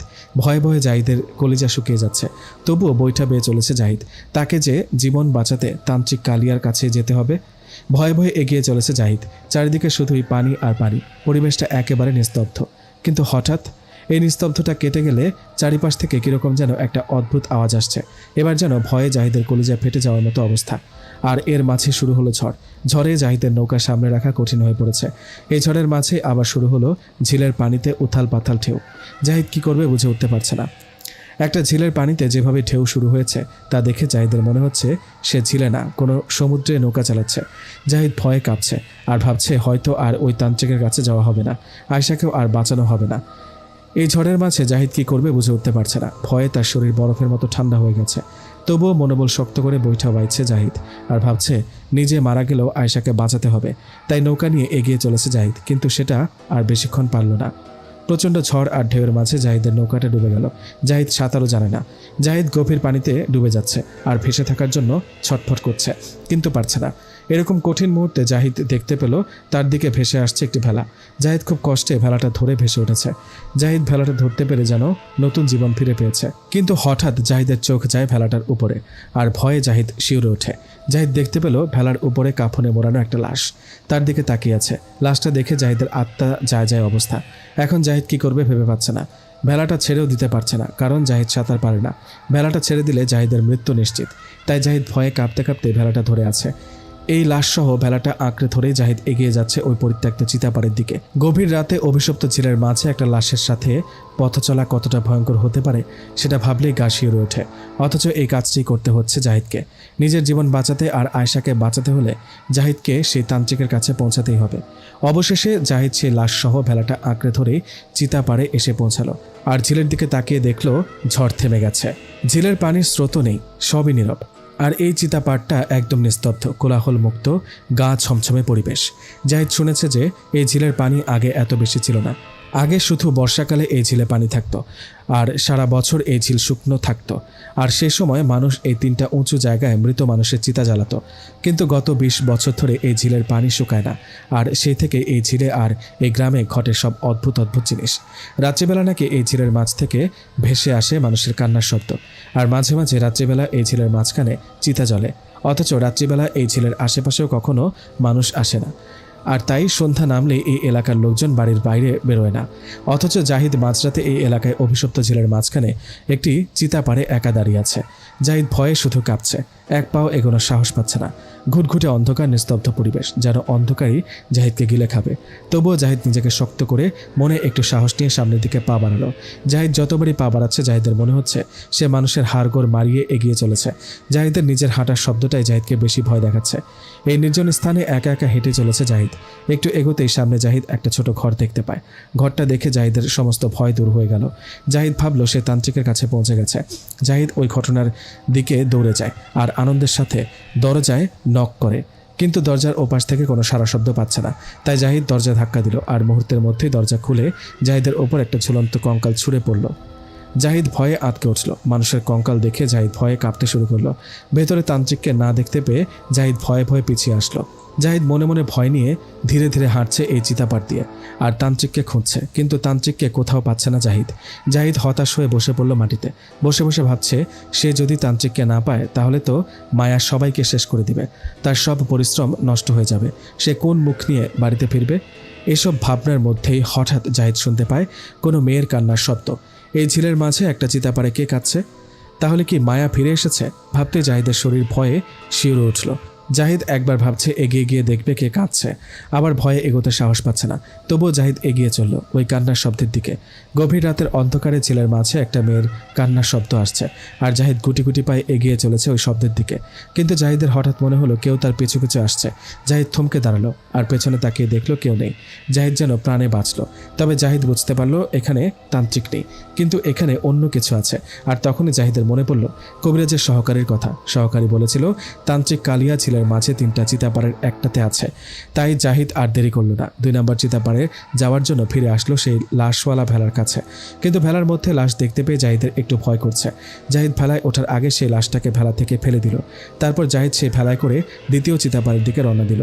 জাহিদ ভাবছে যদি এখানে তান্ত্রিককে না পাওয়া যায় তাহলে ওই চিতাপাড়ে বেশিক্ষণ থাকা যাবে না, যে কোনো ধরনের বিপদ হতে পারে।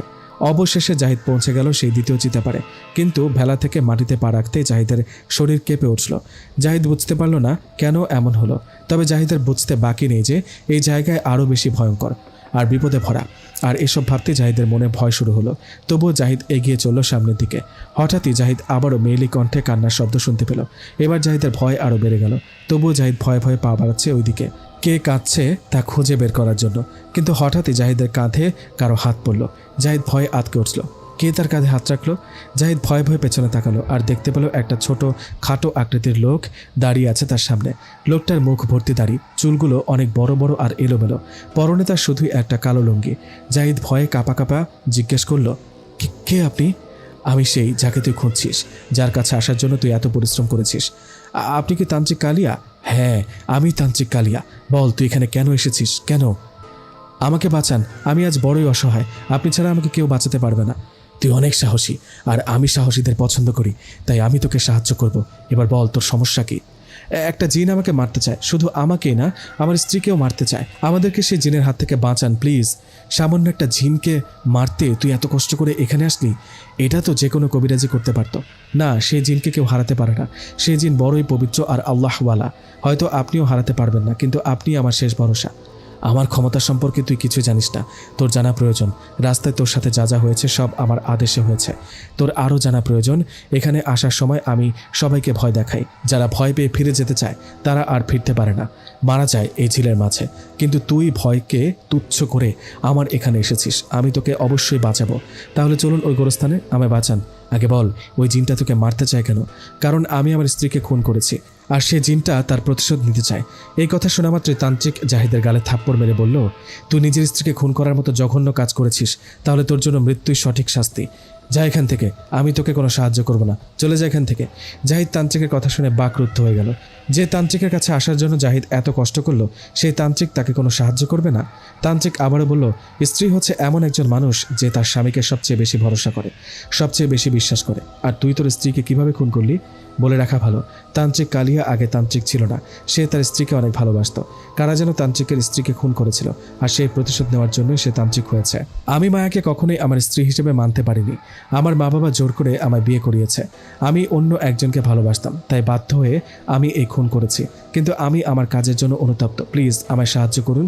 না, আমি তোকে কোনো সাহায্য করব না। আপনি সাহায্য না করলে আমি এবং আমার স্ত্রী মারা যাব। প্লিজ আমাকে সাহায্য করুন। আমার স্ত্রী হাসপাতালে মৃত্যু যন্ত্রণায় ছটফট করছে। আপনি সাহায্য না করলে সে মারা যাবে। অবশেষে জাহিদের স্ত্রী আয়েশার কথা ভেবে তান্ত্রিক জাহিদকে সাহায্য করতে রাজি হলো।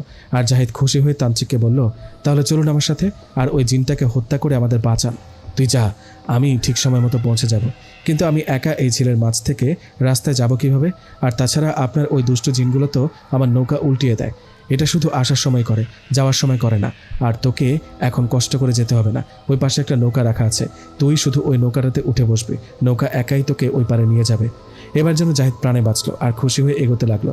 তখনই তান্ত্রিক জাহিদকে পেছন থেকে ডাক দিয়ে বলল, তুই কি জানিস তুই এই ঝিলের পার হলে মারা যাবি? তান্ত্রিকের কথা শুনে জাহিদ স্তব্ধ হয়ে গেল। এই ঝিল পার হলে মারা যাব মানে? আমি আসার আগ পর্যন্ত তোকে মায়ের হাত থেকে কে বাঁচাবে? তান্ত্রিক বলল। এই কথাটা শোনা মাত্র জাহিদ তার গলার দিকে তাকিয়ে দেখে কবিরাজের দেওয়া সেই তাবিজটা ছুটে গেছে।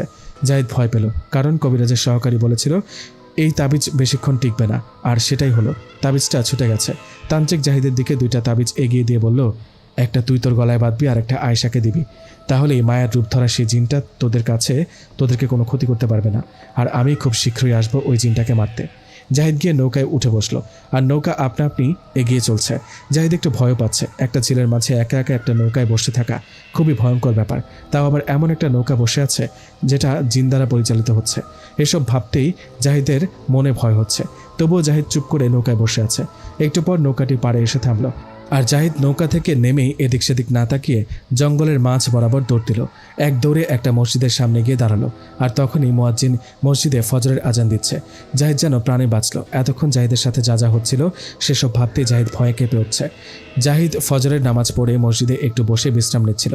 তখনই জাহিদ দুজন লোকের কথা শুনতে পায়। তারা বলেছিল তান্ত্রিক কালিয়া মারা যাওয়ার আগে এই ঝিলটা একটু কম ভয়ঙ্কর ছিল, আর তান্ত্রিক কালিয়া মারা যাওয়ার পর থেকে এই অভিশপ্ত ঝিলটা আরও বেশি ভয়ঙ্কর হয়ে উঠেছে। এই দুজনের কথা শুনে জাহিদ চমকে উঠল, আর ভয় পেয়ে কাঁপা কাঁপা গলায় তাদের জিজ্ঞেস করলো, তান্ত্রিক কালিয়াকে বেঁচে নেই? না, তান্ত্রিক কালিয়া বেঁচে নেই, কিছুদিন আগেই মারা গেছে। অনেক বয়স হয়েছিল তো, তাই মারা গেছে। জাহিদ এবার ভয়ে কাঁপছে, আর মনে মনে ভাবছে তান্ত্রিক কালিয়া যদি মারা গিয়ে থাকে তাহলে এতক্ষণ আমার সাথে ছিল কে? লোকগুলো আবার বলতে শুরু করলো, আপনাকে এই এলাকায় নতুন দেখছি, সাবধানে থাকেন। তান্ত্রিক কালিয়া মারা যাওয়ার পর থেকে এই অভিশপ্ত ঝিলের জিনগুলো মানুষকে আরও বেশি ভয় দেখায়।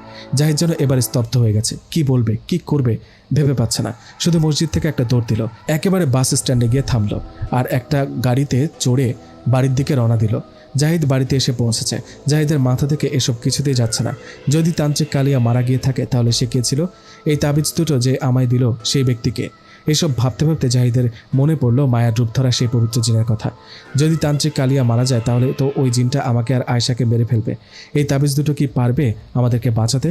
জাহিদ হাসপাতালে আয়েশার কাছে গিয়ে ভাবছে, যেহেতু তান্ত্রিক কালিয়া মারা গেছে সেহেতু এই তাবিজগুলো তো ভুয়া। এগুলো দিয়ে কি মায়ার হাত থেকে বাঁচতে পারবো? তবুও মনে একটু আশা নিয়ে তার কাছে থাকা দুটো তাবিজের একটা আয়েশাকে পরিয়ে দিল। আর কিছুক্ষণের মধ্যেই আয়েশার জ্ঞান ফিরল, আর আয়েশা এখন রক্ত বমিও করছে না। বিকেলবেলা জাহিদ হাসপাতালের বাইরে খাবার কেনার জন্য এসেছে। এখন জাহিদের ফোনে একটা অপরিচিত নম্বর থেকে কল আসলো। জাহিদ কল রিসিভ করতেই ফোনের ওপাশ থেকে ভেসে আসলো পরিচিত কণ্ঠ। তোর বউ কি ঠিক হয়েছে? জাহিদ ভয়ে আমতা আমতা করে বলল, আগের থেকে কিছুটা ভালো, কিন্তু আপনি কে? আমি তান্ত্রিক কালিয়া। তান্ত্রিক কালিয়া নাম শুনে কাঁপতে শুরু করলো জাহিদ, আর ভয়ে ভয়ে জিজ্ঞেস করলো, সে তো মারা গেছে, তাহলে আপনি কে? আমার কথা চিন্তা করা বাদ দে, তুই এখন তোর নিজের সন্তানের কথা ভাব, নয়তো সে বাঁচবে না, মারা যাবে। তুই আর তোর বউ তাবিজের কারণে বেঁচে গেলেও তোর সন্তান বাঁচবে না, কারণ মায়া ফিরে এসেছে। আমার সন্তান মানে? আমার তো কোনো সন্তান নেই, বেকুব। জাহিদকে বেকুব বলেই ফোনটা কেটে দিল তান্ত্রিক কালিয়া, আর জাহিদ দৌড়ে গেল হাসপাতালে। সেখানে গিয়ে দেখলো আয়েশা এখন মোটামুটি সুস্থ। আয়েশাকে সুস্থ দেখে জাহিদ একটু খুশি হলো, কিন্তু জাহিদের এই খুশি বেশিক্ষণ থাকলো না। আয়েশার পাশে থাকা নার্সটা জাহিদকে দেখে মুচকি মুচকি হেসে বলল, অভিনন্দন, আপনি বাবা হতে চলেছেন। আপনার স্ত্রীর গর্ভের সন্তান ও আপনার স্ত্রী দুজনেই সুস্থ আছে। এই কথাটা শুনে জাহিদের মাথায় যেন আকাশ ভেঙে পড়ল। জাহিদ খুশি হওয়ার বদলে ভীত হয়ে রুম থেকে বেরিয়ে আসলো। জাহিদ নিজের প্রথম সন্তানকে হারিয়ে ফেলবে এটা ভাবতে ভাবতে জাহিদের চোখ ঝাপসা হয়ে আসছে। ভয় আর ডিপ্রেশনে জাহিদের মস্তিষ্কে চাপ সৃষ্টি হয়, আর সেখানেই পড়ে যায় জাহিদ। জাহিদকে পড়ে যেতে দেখে রেহানা বেগম এবং আয়েশার মা বাবা দৌড়ে আসে আর জাহিদের চোখে পানি ছিটিয়ে জাহিদের জ্ঞান ফেরান। জাহিদ তখন ভয়ার্ত আর হতাশ চোখে তাকিয়ে আছে ওপরের দিকে। রেহানা বেগম জাহিদের এই অবস্থা দেখে জিজ্ঞেস করলো, কি হয়েছে তোর? তুই এমন করছিস কেন? জাহিদ নরম গলায় বলল, কিছু না। তোর কি কোনো সমস্যা হয়েছে যা আমাদেরকে বলতে পারছিস না? না, তেমন কিছু হয়নি, শরীরটা একটু দুর্বল। সত্য কথা লুকালো জাহিদ। জাহিদ সেখান থেকে উঠে চলে আসলো আয়েশার কাছে একান্তে কিছু কথা বলার জন্য। জাহিদ আয়েশাকে জিজ্ঞেস করলো, কেমন আছো? তুমি জানো, এই কয়েকদিন আমার মনে হয়েছে আমার বুকের ওপর একটা পাথর চাপা দেওয়া, কিন্তু তুমি এই তাবিজটা পরিয়ে দেওয়ার পর যেন বুকের ওপর থেকে পাথরটা সরে গেছে। এখন আমি ভালো আছি। তুমি কেমন আছো? আমি ভুল করেছি আয়েশা, আমার আর এসব ভালো লাগছে না। তোমাকে এমন দেখাচ্ছে কেন? এখন তো খুশি হওয়ার কথা, আমাদের নতুন অতিথি আসছে, আর ওই জিনটা তো আর আসতে পারবে না, তাই না? ও আমাদের কিচ্ছু করতে পারবে না, কিন্তু ও আমাদের সন্তানকে মেরে ফেলবে। কান্না জড়িত কণ্ঠে বলল জাহিদ। তাদের অনাগত সন্তান মারা যাবে এটা শুনে আয়েশা জাহিদকে জড়িয়ে ধরে কাঁদতে শুরু করলো। আর জাহিদ আবারও বলতে লাগলো, আমি ভুল করেছি আয়েশা, আমার মায়াকে মারা উচিত হয়নি। আমাদের অনাগত সন্তান যে এখনো ভূমিষ্ঠ হয়নি সে মারা যাবে, এটা ভাবতেই কষ্টে আমার কলিজা ছিঁড়ে যাচ্ছে। তাহলে একবার ভাবো, মায়ার মা বাবার কি অবস্থা? তারা তো মায়াকে 20 বছর ধরে লালন পালন করে বড় করেছে, তারপর আমাকে বিশ্বাস করে তাদের মেয়েকে আমার হাতে তুলে দিয়েছিল, আর আমি তাদের সেই আদরের মেয়েকে মেরে ফেলেছি। না জানি তারা কত কষ্ট পাচ্ছে। আমি অনেক বড় অন্যায় করেছি, আমার শাস্তি পাওয়া উচিত আয়েশা, আমার শাস্তি পাওয়া উচিত। না, তুমি কোনো ভুল করোনি, তুমি তো তোমার ভালোবাসা পাওয়ার জন্য এমন করেছো। তোমার মা বাবাই তো তোমায় জোর করে বিয়ে করিয়েছিল, এটা তাদের ভুল, তুমি কোনো ভুল করোনি। আয়েশার কথা শুনে জাহিদ একটু শান্ত হলো, তবে জাহিদ ভেতর থেকে অনুশোচনায় পড়ে যাচ্ছে। নিজের প্রতি নিজের ঘৃণা হচ্ছে। এমন নিকৃষ্ট কাজ সে কিভাবে করলো? মায়ের মতো একটা নিষ্পাপ পবিত্র মেয়েকে সে খুন করেছে, এটা ভাবতে জাহিদের চোখ থেকে পানি গড়িয়ে পড়ছে। বিকেলে জাহিদ আয়েশাকে নিয়ে বাড়িতে চলে আসলো, আর দেখতে দেখতেই রাত নেমে আসে, কিন্তু জাহিদের চোখে কোনো ঘুম নেই। ব্যালকনিতে বসে জাহিদ নিজের অনাগত সন্তানকে হারিয়ে ফেলার ভয় আর মায়াকে হত্যা করার অনুশোচনা নিয়ে সময় পার করছে। কিন্তু হঠাৎ জাহিদের মনে পড়ে যায় তান্ত্রিক কালিয়ার কথা। যদি তান্ত্রিক কালিয়া মারা গিয়ে থাকে, তাহলে ঝিলের মাঝে থাকা ওই লোকটার কথা মনে পড়তে জাহিদের মনে ভয় ঢুকে পড়ে। আর এর মধ্যে হঠাৎ জাহিদের চোখে যায় বাড়ির বাইরের রাস্তার দিকে। জাহিদ তাকিয়ে দেখলো বাইরে দাঁড়িয়ে আছে তান্ত্রিক কালিয়া। জাহিদ ভয়ে আঁতকে উঠল। এই লোকটা কে? তান্ত্রিক কালিয়া তো মারা গেছে, তাহলে এই লোকটাকে? ভয়ে জাহিদের কলিজা শুকিয়ে যাচ্ছে। তবুও জাহিদ কাঁপতে কাঁপতে নিচের দিকে নামছে, কারণ জাহিদকে জানতেই হবে ওই লোকটা কে। জাহিদ 1 পা 2 পা করে এগিয়ে যাচ্ছে ওই লোকটার দিকে, আবার মাঝে মাঝে ভয় থমকে দাঁড়াচ্ছে। এভাবেই জাহিদ বাইরে এসে দাঁড়ালো, কিন্তু জাহিদ রাস্তায় কাউকে দেখতে পেল না। হঠাৎ পেছন থেকে জাহিদের কাঁধে কেউ হাত রাখলো। জাহিদ ভয়ে শিউরে উঠল। তখনই লোকটা বলল, ভয় পাস না, আমি তান্ত্রিক, কোনো জিন না। এবার যেন জাহিদ আরও বেশি ভয় পাচ্ছে, কারণ জাহিদ শুনেছে তান্ত্রিক কালিয়া মারা গেছে। ভয়ে জাহিদ কাঁপা কাঁপা গলায় জিজ্ঞেস করলো, তান্ত্রিক কালিয়া তো মারা গেছে, তাহলে আপনি কে? যে তান্ত্রিক মারা গেছে সে হলো আমার গুরু, সেই আমাকে তন্ত্রবিদ্যা শিখিয়েছে। আর সে মারা যাওয়ার পর থেকে তার অনুগত সকল জিন কিংবা শয়তানরা এখন আমার প্রতি আনুগত্য স্বীকার করেছে, তাই আমি হলাম কালো জাদুর বাদশাহ তান্ত্রিক কালিয়া। জাহিদ এবার একটু শান্ত হয়ে জিজ্ঞেস করলো, আপনি কি আমাকে বাঁচাতে পারবেন? তুই চিন্তা করিস না, আমি থাকতে তোর কিচ্ছুই হবে না। আর আমার অনাগত সন্তান, তাকে কি আপনি বাঁচাতে পারবেন না? হয়তোবা সম্ভব নয়। তান্ত্রিকের কথা শুনে জাহিদ হতাশ হয়ে গেল। সে তার অনাগত সন্তানকে বাঁচাতে পারবে না, এটা ভাবতে জাহিদের কষ্ট হচ্ছে। তান্ত্রিক আবারও বলল, তবে একটা উপায় আছে তোর সন্তানকে বাঁচানোর। কি সেই উপায়? সেই জিনকে বন্দি করতে হবে অথবা মারতে হবে। তাহলে তাই করুন, ওই জিনকে মেরে ফেলুন আর আমাদের বাঁচান। এটা এত সহজ না, একটা জিনকে মারা অনেক কঠিন কাজ। তাহলে এখন কি হবে? তুই চিন্তা করিস না, আমি চেষ্টা করব। আমি আজ রাতে ওই গোরস্থানে যাব আর ওই জিনকে বন্দি করব, বলেই চলে গেল তান্ত্রিক কালিয়া। আর জাহিদ ভাবছে, তান্ত্রিক কালিয়া কি পারবে ওই জিনকে হারাতে, নাকি তান্ত্রিকের অবস্থা হবে কবিরাজ গিয়াসউদ্দিনের মতো? ওই জিনটা যদি তান্ত্রিক কালিয়াকে মেরে ফেলে, তাহলে তো আমিও শেষ। তান্ত্রিক কালিয়াই তো আমার শেষ ভরসা। কি হবে আজ রাতে? এসব ভাবতে ভাবতে জাহিদ রুমে গিয়ে ঘুমিয়ে পড়ল। কিন্তু হঠাৎ ঘুমের মধ্যে জাহিদ অনুভব করলো কেউ তার গলা চেপে ধরেছে। জাহিদের চোখ খুলে দেখলো আয়েশা তার গলা চেপে ধরেছে। জাহিদ আয়েশাকে দেখে বলল, কি করছো এসব? আমি তো মারা যাব, ছাড়ো আমাকে। কিন্তু আয়েশা ছাড়ছে না, আরও জোরে জাহিদের গলা চেপে ধরল। জাহিদ ছোটার চেষ্টা করছে, কিন্তু পারছে না। আজ যেন আয়েশার গায়ে দর্শনের শক্তি এসে গেছে। জাহিদ খুব চেষ্টা করে কিছুতেই আয়েশাকে সরাতে পারছে না। জাহিদ বাধ্য হয়ে আয়েশাকে লাথি মেরে খাট থেকে ফেলে দিল, আর আয়েশা নিচে পড়ে জ্ঞান হারিয়ে ফেলল। জাহিদ আবার দৌড়ে আয়েশার কাছে গেল এবং আয়েশাকে দেখে বুঝতে পারল আয়েশা আর বেঁচে নেই। জাহিদ চিৎকার দিয়ে কেঁদে উঠল আর বলতে লাগলো, আমি এটা কি করলাম? নিজ হাতে আমার আয়েশাকে মেরে ফেললাম। আমার অনাগত সন্তানকে পৃথিবীর মুখ দেখার আগেই আমি নিজ হাতে খুন করলাম। কষ্টে জাহিদের বুকটা ফেটে যাচ্ছে। আর তখনই জাহিদের নাকে ভেসে আসলো শরীর পচা সে ভয়ঙ্কর গন্ধ। জাহিদ ভয়ে আটকে উঠল, কারণ জাহিদের বুঝতে বাকি রইল না যে মায়া ফিরে এসেছে। জাহিদ শুধুই কাঁপছে। ভয়ে আতঙ্কে জাহিদের হৃদস্পন্দন প্রায় থেমে গেছে। জাহিদ সামনের দিকে তাকিয়ে দেখে তার দিকে এগিয়ে আসছে মায়া। মায়ার শরীরটা আগের থেকেও বেশি পচে গেছে। শরীরের মাংসগুলো ফ্লোরে খসে খসে পড়ছে। সারাটা ফ্লোর রক্তে ভরে গেছে। ভয়ে জাহিদের রুহটা যেন বেরিয়ে যায় যায় অবস্থা। মায়া জাহিদকে চিৎকার করে বলছে, দেখ, আপনজন হারানোর ব্যথা কত কষ্টের। তোর জানা উচিত প্রিয়জন মারা গেলে মানুষের কত কষ্ট হয়। তোরে আমি এতদিন মারিনি, কারণ আমি তোকে আগে বুঝাতে চেয়েছিলাম আপনজন হারানোর ব্যথা কেমন। তুই এখন নিজ হাতে তোর স্ত্রী সন্তানকে খুন করেছিস, আর এখন তোরও সময় শেষ। তুই মৃত্যুর জন্য প্রস্তুত হয়ে যা, তোর সময় শেষ। আর তখনই জাহিদ ঘুম থেকে লাফ দিয়ে ওঠে, আর এদিক সেদিক তাকিয়ে দেখে মায়া নেই। আয়শা তার পাশেই ঘুমিয়ে আছে। কিছুই হয়নি, সব ঠিক আছে। জাহিদ বুঝতে পারলো সে স্বপ্ন দেখেছে। এবার যেন জাহিদ প্রাণে বাঁচল। এতক্ষণ তো ভয়ে প্রায় মরে যাচ্ছিল। কিন্তু তখনই জাহিদের মনে পড়লো তান্ত্রিকের কথা। আজ রাতে তো তান্ত্রিক গোরস্থানে গেছে। তান্ত্রিক কি ওই জিনটাকে বন্দি করতে পেরেছে, নাকি তান্ত্রিক মারা গেছে? তান্ত্রিক ওই জিনটাকে বন্দি করতে না পারে তাহলে তো কি হবে? এসব ভাবতে জাহিদের মাথা নষ্ট হয়ে যাচ্ছে।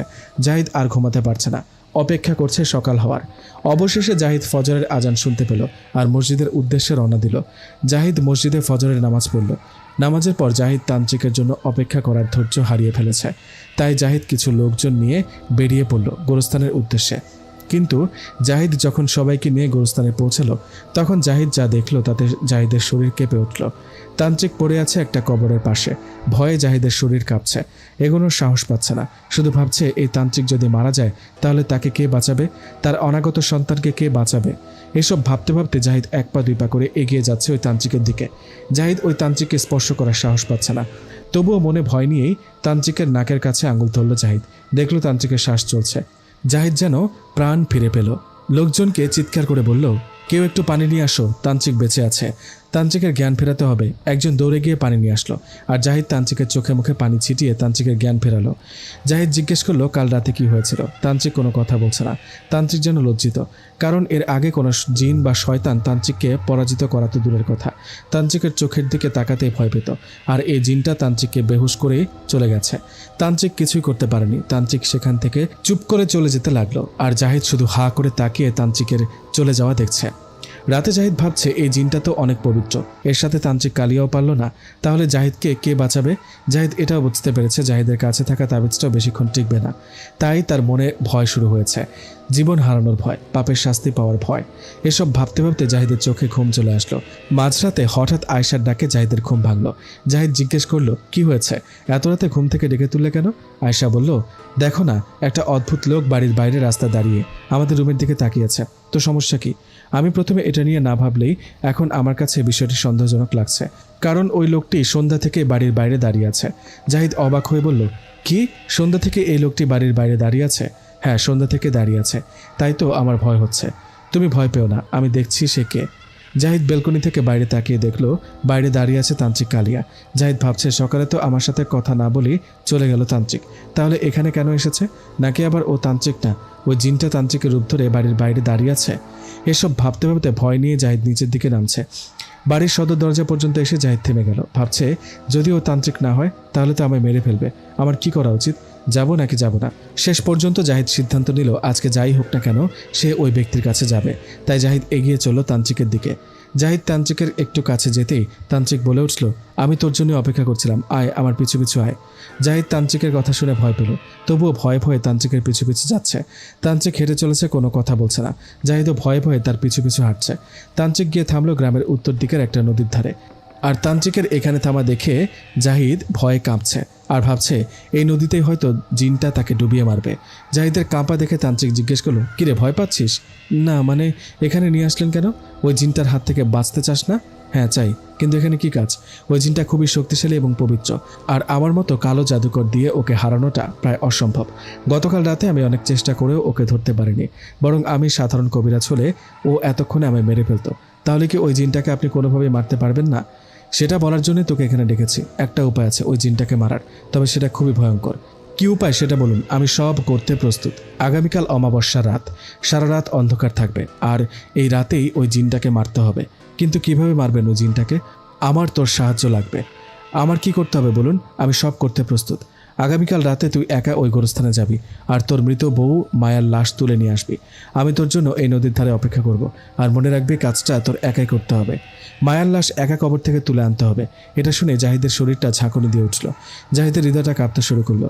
জাহিদ কাঁপা কাঁপা গলায় জিজ্ঞেস করলো, আমি কিভাবে এই কাজটি করব? ওই জিনটা তো আমি মেরে ফেলবে। ও তোকে মারতে পারবে না। তোর কাছে যতক্ষণ পর্যন্ত আমার দেওয়া তাবিজ আছে ততক্ষণ ওই জিনটা তোর কোনো ক্ষতি করতে পারবে না। জাহিদ আবারও বলল, এই কয়েক মাসে তো ওই লাশটা পচে গেছে, হয়তো শুধু হাড়গোড় আছে। আর আপনি ওই লাশ দিয়ে কী করবেন? আমি সেই লাশের মধ্যে আমার অনুগত সবচেয়ে শক্তিশালী 3টা শয়তান হাজির করব। তারপর সেই শয়তানগুলো ওই পবিত্র জিনকে মেরে ফেলবে। আর ওই জিন কিছুই করতে পারবে না, কারণ ওই জিন কখনো মায়ার শরীরে আঘাত করবে না। আর এটাই শেষ উপায় ওই জিনকে হারানোর, কারণ আমার অনুগত 3টা শয়তানের চেয়ে শক্তিশালী ওই পবিত্র জিনটা। জাহিদ নিজের জীবন আর আয়েশাকে বাঁচাতে এই ভয়ঙ্কর কাজটি করতে রাজি হলো আর ফিরে আসলো বাড়িতে। জাহিদের কাছে মনে হচ্ছে আজকের দিনটা খুব তাড়াতাড়ি চলে যাচ্ছে। আজ রাতেই তো জাহিদকে সেই ভয়ঙ্কর কাজটি করতে হবে। একা একা সেই গোরস্থানে গিয়ে মায়ার লাশ তুলে আনতে হবে। এই কথাটা ভাবতেই জাহিদের গা শিউরে ওঠে। সে কিভাবে করবে এই জঘন্য ভয়ঙ্কর কাজটি? এটা ভেবে জাহিদের আত্মা শুকিয়ে যাচ্ছে। দেখতে দেখতে রাত চলে আসলো। জাহিদ মসজিদে এশার নামাজ পড়ছে আর আল্লাহর কাছে ক্ষমা চাচ্ছে মায়াকে হত্যা করার জন্য। সে ভুল করেছে, সে এখন অনুতপ্ত, কিন্তু তারপরেও নিজের জীবন বাঁচাতে আজকে আবার একটা খারাপ কাজ করতে হবে। এজন্য জাহিদের আরও বেশি অনুশোচনা হচ্ছে। নামাজ পড়ে জাহিদ মসজিদ থেকে বের হচ্ছে। তখনই কেউ জাহিদকে ডাক দিল। জাহিদ পেছনে ঘুরে দেখে হুজুর ডাকছে তাকে। জাহিদ হুজুরকে দেখে আরও বেশি লজ্জিত। লজ্জায় হুজুরের দিকে তাকানোর সাহস পাচ্ছে না। হুজুর জাহিদকে জিজ্ঞেস করলো, জাহিদ, এখনও তুমি বেঁচে আছো? এটা কিভাবে সম্ভব হলো? তোমাকে কে সাহায্য করছে? তোমাকে কে বাঁচাচ্ছে ওই জিনের হাত থেকে? তান্ত্রিক কালিয়া আমায় সাহায্য করেছে। তোমার জন্য কি লজ্জা? তুমি শেষ পর্যন্ত একজন কালো জাদুকরের সাহায্য নিয়েছ, যে জাদুকর কিনা মানুষের ওপর কালো জাদু করে, মানুষকে নির্মমভাবে হত্যা করে, আর তুমি সেই কালো জাদুকরের সাহায্য নিয়েছ। জাহিদ, তুমি কি জানো না কালো জাদু করা কুফরি কাজ? কালো জাদু করলে তুমি কাফের পর্যন্ত হয়ে যেতে পারো। দুনিয়াতে এতদিন বেঁচে থেকে কি করবে যদি কাফের হয়ে মৃত্যুবরণ করতে হয়? তুমি কি জানো না কালো জাদু করা এসব মুসলমানদের কাজ নয়? তুমি তো এমনিতেই অনেক বড় অপরাধী। নিজের স্ত্রীকে খুন করেছো। এই জঘন্য অপরাধ করার পরও তুমি কিভাবে বেঁচে আছো? তার মধ্যে আবার কালো জাদু করার মতো জঘন্য কাজও করে বেড়াচ্ছ। জাহিদ হুজুরের কথা শুনে কি বলবে? সে তার মুখের ভাষা হারিয়ে ফেলেছে। তবু অনুতপ্ত মনে ধীর গলায় জিজ্ঞেস করলো, হুজুর, আমি কি কাফের হয়ে গেছি? সেটা তুমি নিজেকে প্রশ্ন করো। আমি জানি না তুমি কাফের হয়েছো কিনা, কিন্তু আমি জানি তোমার করা এসব কাজ কোনো মানুষের হতে পারে না। তোমার জন্য লজ্জা জাহিদ, তোমার জন্য লজ্জা। বলেই হুজুর চলে যেতে লাগলো। আর জাহিদ অনুতপ্ত মন নিয়ে লজ্জার দৃষ্টিতে তাকিয়ে রইল হুজুরের দিকে। রাত গভীর হয়ে গেছে। জাহিদকে এখন বেরোতে হবে ওই গোরস্থানের উদ্দেশ্যে। জাহিদ কোদাল হাতে বেরিয়ে পড়ল ওই ভয়ঙ্কর গোরস্থানের দিকে। রাত গভীর হওয়ায় সবাই ঘুমিয়ে পড়েছে আর জাহিদ এগিয়ে যাচ্ছে নিস্তব্ধ নির্জন রাস্তা দিয়ে। অমাবস্যার রাত হওয়ায় চারিপাশটা ঘুটঘুটে অন্ধকার, আর এই অন্ধকারের মধ্যেই গোরস্থানে একা যেতে জাহিদের ভয় হচ্ছে। তবুও জাহিদ মনে একটু সাহস নিয়ে এগিয়ে চলেছে। আজকে যে কোনো মূল্যেই ওই জিনের হাত থেকে বাঁচতে হবে। জাহিদ এগিয়ে চলেছে ওই রাস্তা দিয়ে। জাহিদের মনে হচ্ছে কেউ তার পিছু পিছু আসছে। জাহিদের শরীর ভয়ে কেঁপে উঠছে। যদিও জাহিদ জানে আজকে জিনটা তার কোনো ক্ষতি করতে পারবে না, তবুও জাহিদ ভয়ে কাঁপছে। একটা নিস্তব্ধ নির্জন রাস্তার কোদাল হাতে গোরস্থানের দিকে হেঁটে চলা তো কম ভয়ের কাজ না। অবশেষে জাহিদ সেই ভয়ঙ্কর গোরস্থানে এসে উপস্থিত হয়েছে। ভয়ে জাহিদের আত্মা বেরিয়ে যায় অবস্থা। তবুও মনোবল শক্ত করে একটু একটু করে এগিয়ে যাচ্ছে জাহিদ। কোদালটা হাতে নিয়ে মায়ার কবর খুঁড়তে যাবে, তখনই জাহিদের মস্তিষ্কে ভেসে উঠল হুজুরের বলা সেই কথাগুলো। দুনিয়াতে এতদিন বেঁচে থেকে কি করবে যদি কাফের হয়ে মৃত্যুবরণ করতে হয়? তুমি তো অনেক বড় অপরাধী, নিজের স্ত্রীকে খুন করেছো। তুমি তো জাদুকরের সাহায্য নিয়ে কুফরি করছো। তুমি অনেক বড় অপরাধী। এসব ভাবতে জাহিদের হাত থেকে কোদালটা পড়ে গেল। জাহিদ মাটিতে বসে পড়ল আর কেঁদে কেঁদে অনুশোচনা নিয়ে নিজেকে নিজেই বলতে লাগলো, জাহিদ, তুই তো খুনি। তুই নিজের স্ত্রীকে খুন করেছিস। তোর তো বেঁচে থাকার কোনো অধিকার নেই। তাহলে তুই কেন বেঁচে আছিস? তোর জন্য মৃত্যুই সঠিক শাস্তি। বলেই জাহিদ উঠে দাঁড়ালো আর আকাশের দিকে মুখ তুলে চিৎকার করে বলল, আমি খুন করেছি, সেজন্য আমি অনুতপ্ত। তবে হে আল্লাহ, তুমি সাক্ষী থাকো, আমি অপরাধী হয়ে বাঁচতে চাই না। আমি ঈমান নিয়ে মরতে চাই। ওয়াল্লাহি বিল্লাহি, আল্লাহর শপথ, আমি ঈমান নিয়ে মরতে চাই। বলেই জাহিদ তার গলায় থাকা তাবিজ ছুঁড়ে মারল আকাশের দিকে। আর সাথে সাথে চারিপাশে নিস্তব্ধতা কেটে গেল। গোরস্থানের প্রচণ্ড বেগে বাতাস শুরু হলো। মুহূর্তের মধ্যে সব লণ্ডভণ্ড হয়ে যেতে লাগলো। আর জাহিদের নাকে ভেসে আসলো মায়ের শরীর পচা সেই ভয়ঙ্কর গন্ধটা। জাহিদ বুঝতে পারল সে দাঁড়িয়ে আছে ভয়ঙ্কর মৃত্যুর মুখে। খুব শীঘ্রই তার জীবনের সমাপ্তি ঘটবে। গোরস্থানের এই হিম শীতল করা বাতাসে জাহিদের শরীর কাঁপছে। তবে আজকে জাহিদ মৃত্যুর ভয়ে কাঁপছে না। জাহিদ কাঁপছে ওই কবরের ভয়ে, যেখানে তার পাপের শাস্তি দেওয়া হবে। আজকে জাহিদের মনটা অস্থির হয়ে উঠেছে। তবে সে ওই জিনের ভয় নয়, মায়াকে হত্যা করার অনুশোচনায়। শরীর পচা সেই ভয়ঙ্কর গন্ধটা ধীরে ধীরে তীব্র হয়ে আসছে। জাহিদ বুঝতে পারল ওই জিনের সামনে আসার সময় ঘনিয়ে এসেছে। জাহিদ শান্তভাবে দাঁড়িয়ে থেকে মৃত্যুর অপেক্ষা করছে, কিন্তু হঠাৎ সেই ভয়ঙ্কর গন্ধ আসা বন্ধ হয়ে গেল। ধীরে ধীরে গোরস্থানে বাতাসও থেমে গেল, কিন্তু ওই জিনটা এখনও আসলো না। জাহিদ দাঁড়িয়ে আছে সেই গোরস্থানে, কিন্তু মায়া আজকে আর আসলো না। দেখতে দেখতে ফজরের আজান দিয়ে ফেলল, কিন্তু মায়া আজকে আসলো না। সেই জিনটা জাহিদকে হত্যা করেনি, সে বেঁচে আছে। এতে জাহিদ খুশি হয়নি, কারণ সে আজকে তার পাপের শাস্তি পাওয়ার অপেক্ষায় ছিল, কিন্তু ওই জিনটা আসেনি। জাহিদ হতাশ হয়ে গোরস্থান থেকে চলে আসলো। মসজিদে ফজরের নামাজ পড়ে কান্না জড়িত কণ্ঠে তওবা করল, কিন্তু জাহিদের মন এতেও শান্ত হলো না। জাহিদ ফজরের নামাজ পড়ে বাড়িতে চলে আসলো। জাহিদকে দেখে আয়েশা বলতে লাগলো, কোথায় ছিলে সারা রাত? তুমি জানো না তোমার জন্য আমার অনেক চিন্তা হয়, আর ওই জিনটা যদি তোমার কোনো ক্ষতি করে? ওই জিনটা আর আসবে না, সে আর কখনো ফিরবে না। ওই জিনটা কি মারা গেছে, নাকি তান্ত্রিক তাকে বন্দি করেছে? ও মারাও যায়নি, বন্দিও হয়নি। ও আমার মতো পাপীকে হত্যা করতেও ঘৃণা করে, তাই ছেড়ে দিয়েছে। বলে জাহিদ বেলকনিতে গিয়ে আকাশের দিকে তাকিয়ে ভাবছে, আমি কতটাই পাপী ব্যক্তি, যাকে একটা জিনও মারতে ঘৃণা করে। এই জীবন নিয়ে আমি কি করব? আমি কিভাবে পারলাম মায়ের মতো একটা পবিত্র মনের মেয়েকে খুন করতে? আমার শাস্তি হওয়া উচিত, আমার ফাঁসি হওয়া উচিত। এভাবেই কেটে গেল 2 দিন। জাহিদ নিজেকে কিছুতেই ক্ষমা করতে পারছে না। সে ধীরে ধীরে ভেঙে পড়েছে। সে নিজেকে একজন শাস্তি না পাওয়া অপরাধী ভাবছে। তার এই জীবন ভালো লাগছে না, শুধু মনের ভেতরে একটাই চাওয়া, তার শাস্তি পেতে হবে। সকালবেলা ফজরের নামাজের পরে জাহিদ আয়েশার কাছে গিয়ে হাত ধরে বলল, আয়েশা, তুমি কি আমায় ভালোবাসো? এটা কেমন কথা? আমি তো তোমার ছাড়া এক মুহূর্ত থাকতে পারি না, আর তুমি জিজ্ঞেস করছো আমি তোমাকে ভালোবাসি কিনা। আচ্ছা আয়েশা, কেউ যদি আমাকে খুন করে তখন তুমি কি কষ্ট পাবে? এবার আয়েশা জাহিদকে জড়িয়ে ধরে কেঁদে দিয়ে বলল, আমি তোমাকে ছাড়া বাঁচব না। তোমার কিছু হলে আমিও মারা যাব। আর যে আমাকে খুন করবে তুমি কি তাকে ক্ষমা করতে পারবে? কখনোই না। আমি তাকে নিজ হাতে হত্যা করব। তাহলে একবার ভাবো, আমি নিজে যাকে হত্যা করেছি তাকে আমার মতো অনেকেই ভালোবাসতো। তাহলে কি আমার শাস্তি পাওয়া উচিত না? এসব তুমি কি বলছো? তুমি কোথাও যেতে পারবে না। এভাবে এত বড় একটা অপরাধ করে যদি শাস্তি না পাই, তাহলে আমি নিজেকে কখনোই ক্ষমা করতে পারবো না। আমি জিন্দা লাশ হয়ে যাব। আমি লাশ হয়ে বেঁচে থাকতে চাই না। আমি পুলিশের কাছে আত্মসমর্পণ করব। তখন আমার ফাঁসি হলেও আমি নিশ্চিন্তে মরতে পারবো। আয়েশা জাহিদের কথা শুনে স্তব্ধ হয়ে গেছে, কথা বলার শক্তি হারিয়ে ফেলেছে। জাহিদ আবার বলল, আয়েশা, আমার একটা অনুরোধ রাখবে? আয়েশা চোখের পানি ফেলে বলল, কি? আদালত যদি আমার ফাঁসি দেয় তাহলে আমার কবরটা মায়ের কবরের পাশে দিও। জাহিদের কথা শুনে আয়েশা শুধু কেঁদে যাচ্ছে, আর কাঁদতে কাঁদতে বলল, আমি তোমাকে কোথাও যেতে দিব না, তুমি এখানেই থাকবে। জাহিদ আবারও বলল, তোমার গর্ভে থাকা আমার সন্তানকে তুমি মায়ার মতো পবিত্র মনের মানুষ বানানোর চেষ্টা করবে।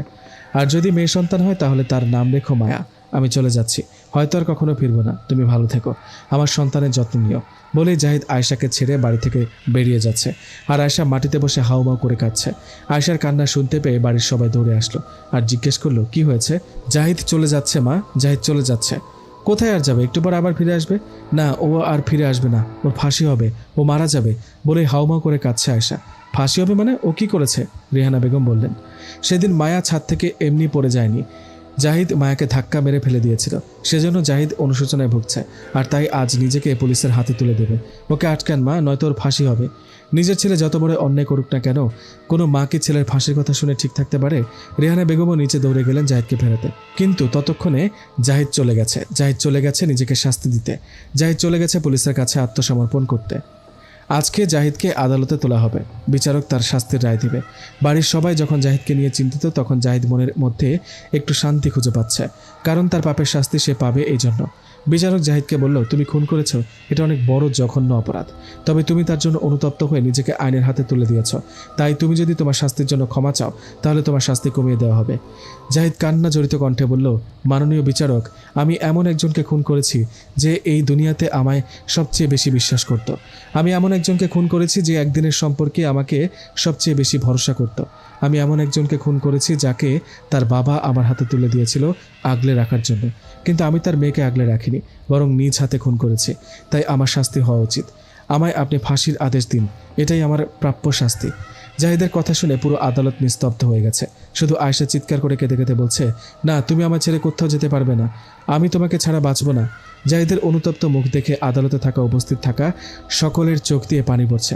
বিচারকও চাচ্ছে না জাহিদের শাস্তি হোক, তবুও বিচারককে তার রায় দিতেই হবে। বিচারক তার চোখের পানি মুছলেন, তারপর কলম হাতে নিয়ে লিখলেন, মায়াকে হত্যা করার অপরাধে অভিযুক্ত জাহিদকে ফাঁসিতে ঝুলিয়ে মৃত্যুদণ্ডাদেশ দেওয়া হলো। বিচারকের এই আদেশ শুনে আদালতে উপস্থিত থাকা সকলের চোখের পানি বাঁধ ভেঙে গেল। সবার চোখের জল গড়িয়ে পড়ছে, কারণ একজন অনুতপ্ত ব্যক্তির ফাঁসি হবে। জাহিদের অনুতপ্ত চেহারা দেখে মায়ার বাবার অন্তরও সেদিন গলে গিয়েছিল। তাই পরবর্তীতে মায়ার বাবার ইচ্ছার জন্য আদালত জাহিদের এই রায় বাতিল করে। মায়াকে খুন করার অপরাধে জাহিদকে 5 বছরের জেল দেওয়া হয়। জাহিদ জেলে পড়ে আছে কয়েক বছর ধরে। এর মধ্যে জাহিদের একটা মেয়েও হয়েছে, তার নাম রেখেছে মায়া। তবে এখনও জাহিদ ভুলতে পারে না তার এই অপরাধের কথা। যখনই জাহিদের মনে হয় সে মায়াকে খুন করেছে, তখনই জাহিদ কান্নায় ভেঙে পড়ে আর আল্লাহর কাছে ক্ষমা চেয়ে বলে, হে আল্লাহ, আমি তো পাপ করেছি, আমি অপরাধী, কিন্তু তোমার তো রাগের চেয়ে দয়া বেশি, তুমি আমাকে ক্ষমা করে দাও দয়া করে। দুনিয়াতে তো আমি মায়াকে জীবনসঙ্গী হিসেবে পেয়েও হারিয়ে ফেলেছি, তবে আমি জান্নাতে মায়াকে আবার আমার সঙ্গী হিসেবে চাই। আমি মায়াকে বলতে চাই, তুমি আমায় ক্ষমা করে দাও। আমি সেদিন তোমার সাথে অন্যায় করেছিলাম, জানি না মায়া আমায় ক্ষমা করবে কিনা, তবে আমি মায়ার কাছে ক্ষমা চাইব, তুমি সেই সুযোগ দিও আমায়। এভাবেই অনুশোচনা নিয়ে জেলের ভেতরে জীবন পার করছে জাহিদ। তার করা পাপের অনুশোচনায় জ্বলে পুড়ে মরছে জাহিদ। অন্যদিকে আয়েশা, সে যেন জাহিদের চেয়েও বেশি শাস্তি পাচ্ছে। জাহিদ জেলে যাওয়ার পর থেকে আয়েশার জীবনটাই জেলখানা হয়ে গেছে। জাহিদের কষ্টটা অনুভব করতে সারাদিন নিজেকে বন্দি করে রাখে একটা আবদ্ধ ঘরে। জাহিদ ছাড়া আয়েশা বাঁচতে পারতো না, শুধুমাত্র বেঁচে আছে জাহিদের মেয়েটার জন্য। বিয়ের মাত্র 2-3 মাসের মাথায় কোনো মেয়ের স্বামী যদি জেলে যায়, তাহলে সেই মেয়েটা ভালো থাকে কেমন করে? আয়েশা সারাদিন বেলকনিতে বসে তাকিয়ে থাকে ওই রাস্তাটার দিকে। জাহিদ একদিন ফিরবে, জাহিদের এই শাস্তি একদিন শেষ হয়ে যাবে, এই আশা নিয়ে বেঁচে আছে আয়েশা। জানি না জাহিদ কোনদিন আয়েশার কাছে ফিরবে কিনা, জানি না মৃত্যুর পর মায়া জাহিদকে ক্ষমা করবে কিনা, তবে আমরা কি পারি না জাহিদকে ক্ষমা করতে? আল্লাহ তাআলা পবিত্র কোরআনে বলেছেন, হে আমার বান্দারা, যারা নিজেদের প্রতি সীমাহীন জুলুম করেছ, তোমরা আল্লাহর রহমত হতে নিরাশ হও না। নিশ্চয়ই আল্লাহ তাআলা সব গুনাহ ক্ষমা করে দেবেন, নিশ্চয়ই তিনি ক্ষমাশীল, পরম দয়ালু। সূরা জুমার আয়াত 53। গল্পটি কেমন লাগলো আপনাদের কাছে অবশ্যই একটা কমেন্ট করে জানাবেন। আর আমি আপনাদের মতো সুন্দর ভিউয়ার্সদের হারাতে চাই না, তাই সামনে আসছে রহস্যে ঘেরা নতুন নতুন আরও অনেক গল্প। আমাদের সাথেই থাকুন। ধন্যবাদ।